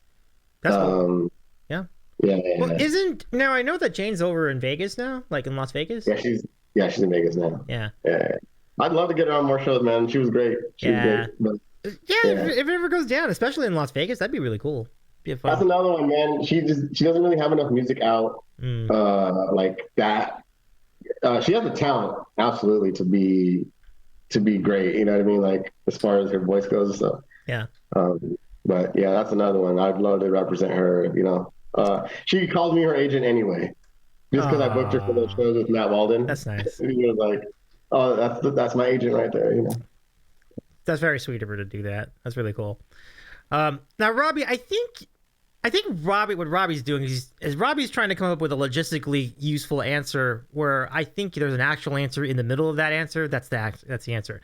So Robbie says, Anel, I think would be the easiest to book, but I personally love Matt more. Actually, if you were to make that if you were to do that qualitative analysis, who of the two would you find easier to book on a week-to-week basis?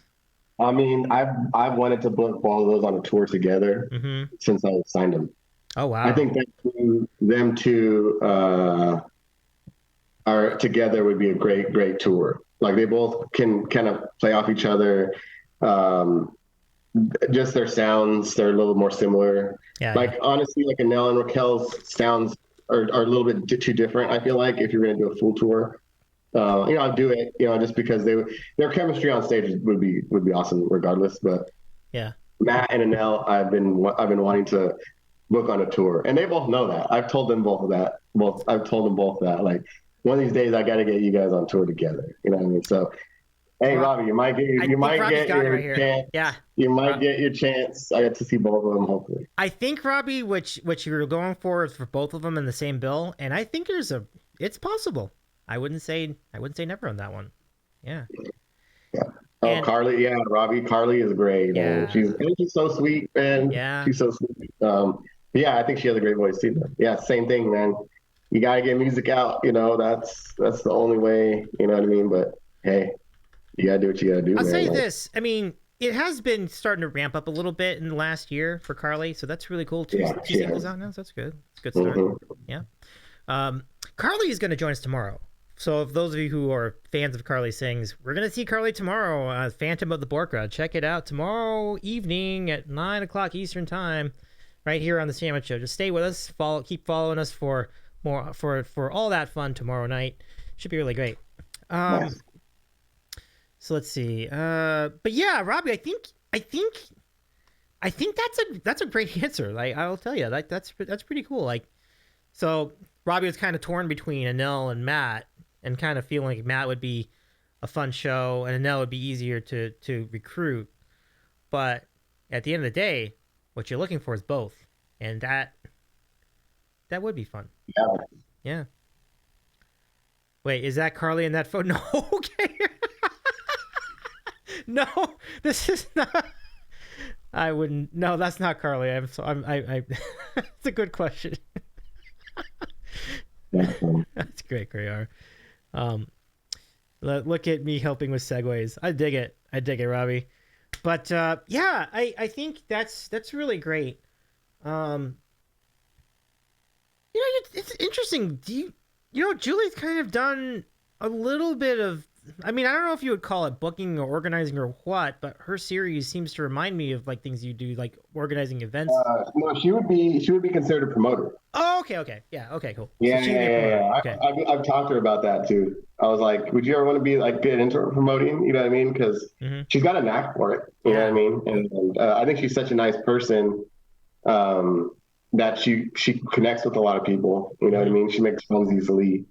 But she said, nah, not right now. Like it's a lot of work to be a promoter, you know. Yeah. And next thing you gotta have the bread to put up to pay. You know what I mean? Yeah. Like for one, you have to pay the venue to rent it, right? And then you gotta pay the security and all that. There's a lot of costs that go into it before you can even make your money back. You know what I mean? So,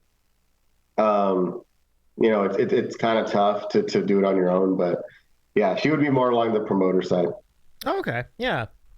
Yeah. But it's pretty cool. It's pretty cool to see what you all are doing. Yeah, she's cool. She's a good friend too. Yeah. So, yeah. Yeah. I can co-sign for that too. Like we had Julie on the show pretty recently, and she was awesome. Like like you wouldn't even know she had as many followers as she did. Like with how humble and down to earth she really is. Like it's really amazing.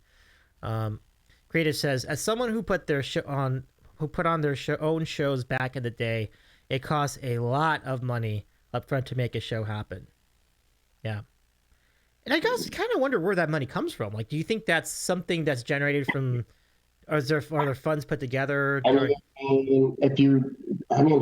knows? Like, a lot of these promoters I work with have done it for years. So I don't know where they got their start. Maybe they just had money saved up and, obviously like in the beginning, what you have to have a few smash hits, a few, great shows to keep it going. If you start out with like 3 bad shows, you're probably hurting, you know what I mean? You probably can't do it for too much longer, but I don't know. Maybe like I said, maybe someone in the business, maybe they know somebody, maybe they could get the rent for free. You know what I mean? Because like I said, I've seen when I get offers for promoters, it has the rent listed, it has the security listed. So that's stuff you got to pay off right off the bat. Yeah. Yep. Maybe they could get a deal on the rent or something. Maybe that works better in their favor. But yeah, it takes a lot of money to trust me. Yeah. Yeah. I'd always wondered if there was like crowdfunding via Twitch, meaning via the tips and such, and like making it a tip goal or something like that. It's always on my mind, wondering about how the mechanics of that work. But it is great that these things can happen, and it's one of my favorite things about like this experience of being on this platform is like seeing them live. And then, as we were talking about, you get to see how taking their music to a different level in a crowd, like with people in front. Like I think that's really great to see. So, what most like, is there anybody that you would like to see that you haven't seen in person yet? Like Twitch streamers? Or... Yeah, I do want to specify Twitch in this case because. Well, Jane Rio, I never actually met her in real life. Yeah. Definitely a big fan of hers. Who else am I a really big fan of? I feel like I've met a lot of the ones that I really, really enjoy. Yeah, man, I met, like I said, I think it was Nick, Matt, Juke, Julie. Who's the 5th one? I don't know my top 5. What's my 5th one? I can't remember. I think it might have been Matty Wongi. I think. Okay. I've never met Matty Wongi. He's a cool dude, man. Like, I'd love to go visit him in Hawaii. That would be sick. That would be sick. Oh, our friend would show you around for sure. I I know he's a bit out of the game now, but for good reason. I think he's involved. He's got a lot going on. Yeah. Got that IRL going. I always told him we always joke like if I ever do a show out there, I gotta throw him on as an opener. You know what I mean? He would be down to do it. So cool. That's so cool. Yeah. That song "Falling Leaves" is like one of my favorite Twitch originals. It's in my top 5, I would say. Really? Wow. As far as Twitch originals, yeah. You remember it? It's one with Kat McDowell. Okay, I kind of vaguely remember that. Yeah. It's such a great song. Yeah. Such a great song. I miss Kat McDowell too, by the way. Like I never really got. I think she does like late night, like Friday or Saturday night streams or something like that. Yeah, she does.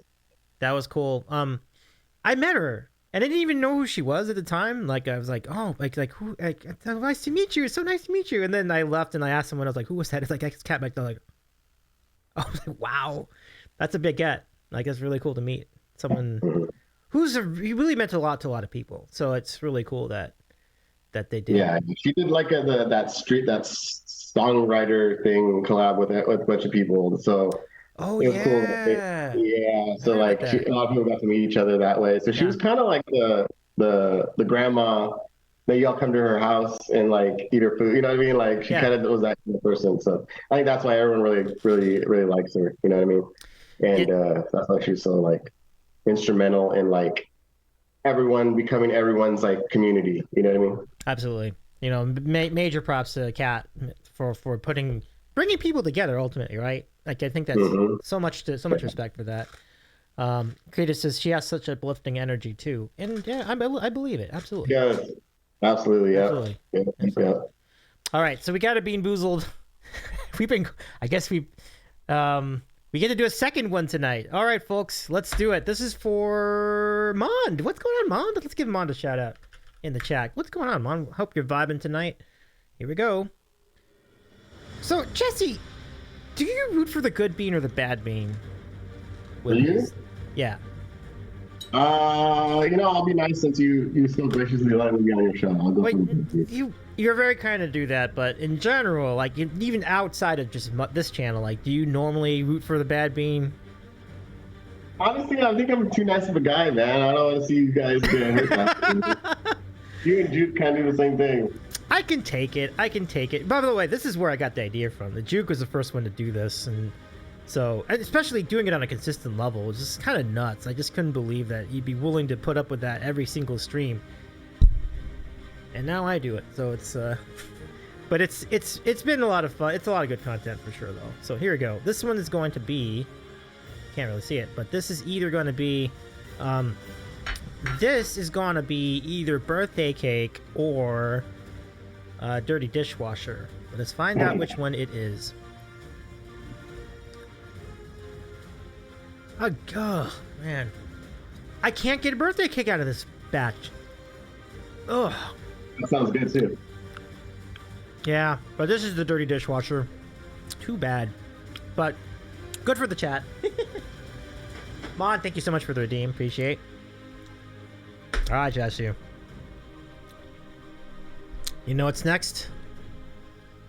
Starting lineup is next, my friend. I'm ready to do this. Give me dishwasher, Robbie. You're not a fan of the birthday cake flavor? Oh my, that's fascinating. So Robbie's a dissenter on the birthday cake thing. Okay, so if you want to begin starting lineup tonight, exclamation point lineup, exclamation point lineup.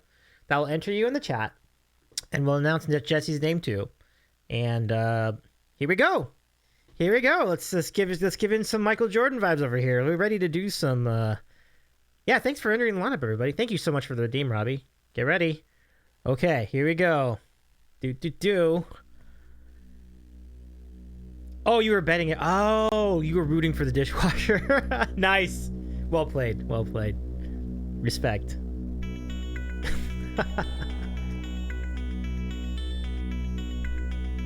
Let's go. Oh, let's do it.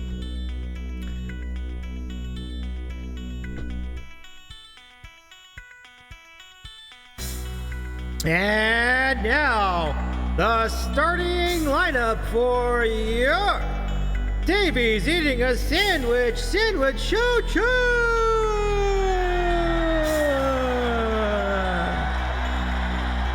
Leading off tonight, representing the Heartland in Nebraska, Lincoln Lee TV.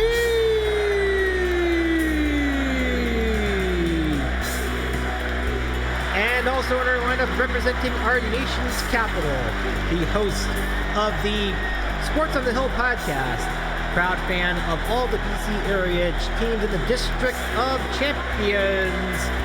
Let's give it up for Robbie G, Sports OTHP.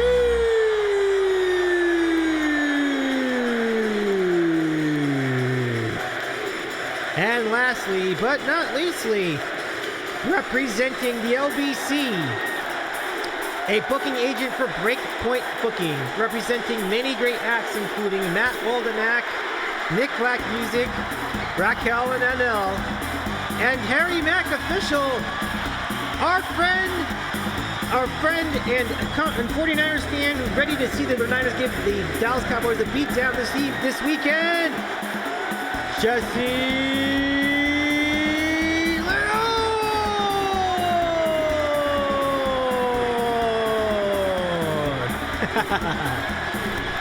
Ladies, gentlemen, and non-binaries, your Davy's eating a sandwich. Sandwich choo-choo!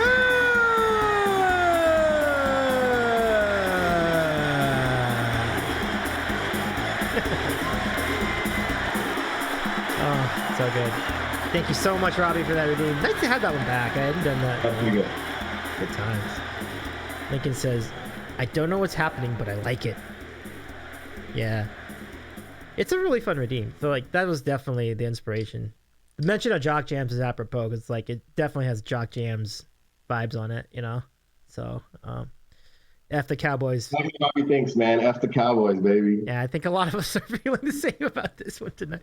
Dude, those fans are ridiculous. Man. I know, the worst. You know, I saw a Niner fan get into a shouting match with a Cowboy fan when I was at the bar, like, back in week 18. Like, guys, what are we doing? Neither of you would win a championship in almost 30 years. Like, what are we doing here? Like, no. Like, but I get you. But the Cowboy fan definitely was mixing it up. That's the thing. That's what I'm trying to get at. Like, they are ridiculous. It's unfortunate. We'll see this Sunday. Yeah, precisely. We'll see. I mean, as you were saying, like, it wouldn't be a complete surprise if the Niners lost, because things can happen. Like, you know, someone might turn the ball over inexplicably. There might be a weird thing that happened. There might be a bounce. Like, you don't know. Kyle Williams might come out of retirement and you know, muff a couple punts or something like that. Oh, you know what? That 49ers, the Cowboy kicker, that guy stinks. You almost wonder about him. Like, I wonder what's going on there. That was. They're talking about shaving. I don't know, man. I was thinking about that too. You know, there's something to that. The over-under was 45. They got exactly 45. It really makes you wonder. Yeah. It really, right? Yeah. Like, it really makes you wonder. Like, that's too much of a coincidence. 4 is, that's when you get past the point of it being like an accident. Like, I don't know. Yeah. I don't know. Let's see.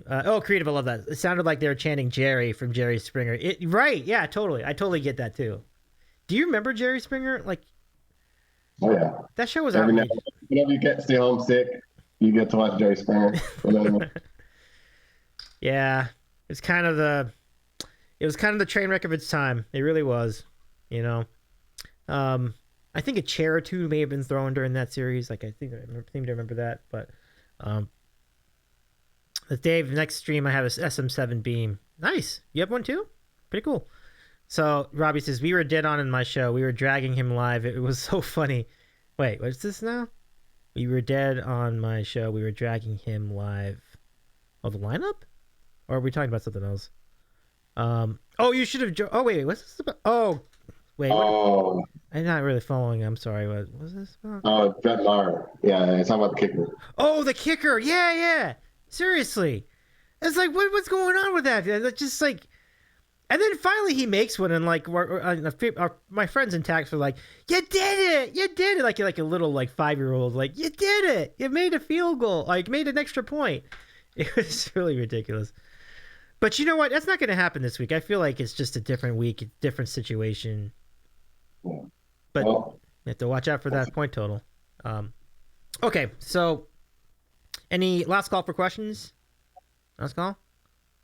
I'm gonna do a short leash here though because I think it's about that time. So I'll just let.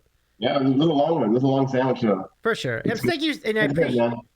Jesse. I really do appreciate you hanging with us all this time. Like it definitely was a great to chat with you again. Of course. Enjoy all the games this weekend. That's just really. It sounds like a really good time coming up. So Yeah.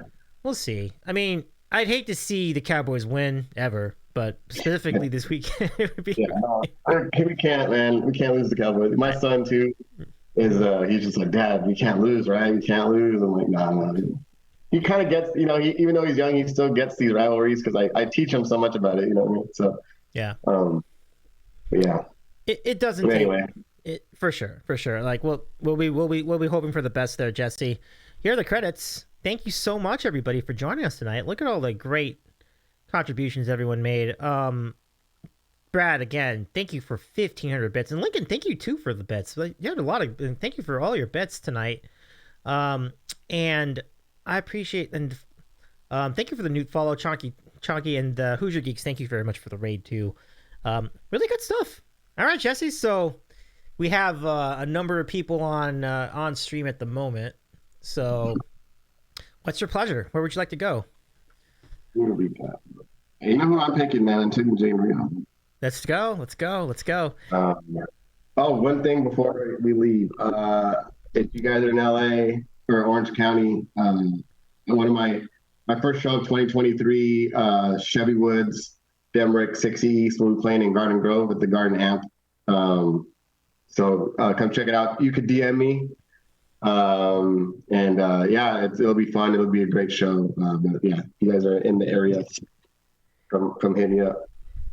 This is really kind of you to offer that, Jesse. That's really cool. The by the way, the Instagram contact is right there in the chat. So definitely, if you want to learn more about that, contact our friend Jesse. That sounds great. So yeah. Follow me. I always post all my shows that are coming up. So if ever in your town too, Robbie, DC, get ready for Matt Wallen and Mel Stahl. Nice. Yeah, get ready, Lincoln. And Robbie too. Oh yeah, Robbie in particular. Yeah, Robbie totally. Man, I might have to fly out for that one if that happens. Like that sounds like a good excuse to go to DC. I know, right? Crab cakes. You're going too, right? Are you going to go with that? Okay. Let's go. See that? Now that's even more of a reason to go. I'll go reach out to our friend Calvin Thomas and see if maybe he might join us for that. I think he would. I have a strong feeling. He's good people. Like it was great to meet him too. Like back in October. But okay, so let's go ahead and set this up. So Robbie says, "Great shows and awesome to see you back on Twitch, Jesse." I mirror that. It's really good to see you again. Absolutely. Love you, Robbie. Yeah, for sure. Yeah, Mondays. We might be able to make Monday happen, man. We might be able to make Monday happen. Careful with the wording, though, Robbie. We don't want to jinx this. You just never know. That's cool. Hey, if someone else does it, it's okay. I just can't say it. But I think we're gonna.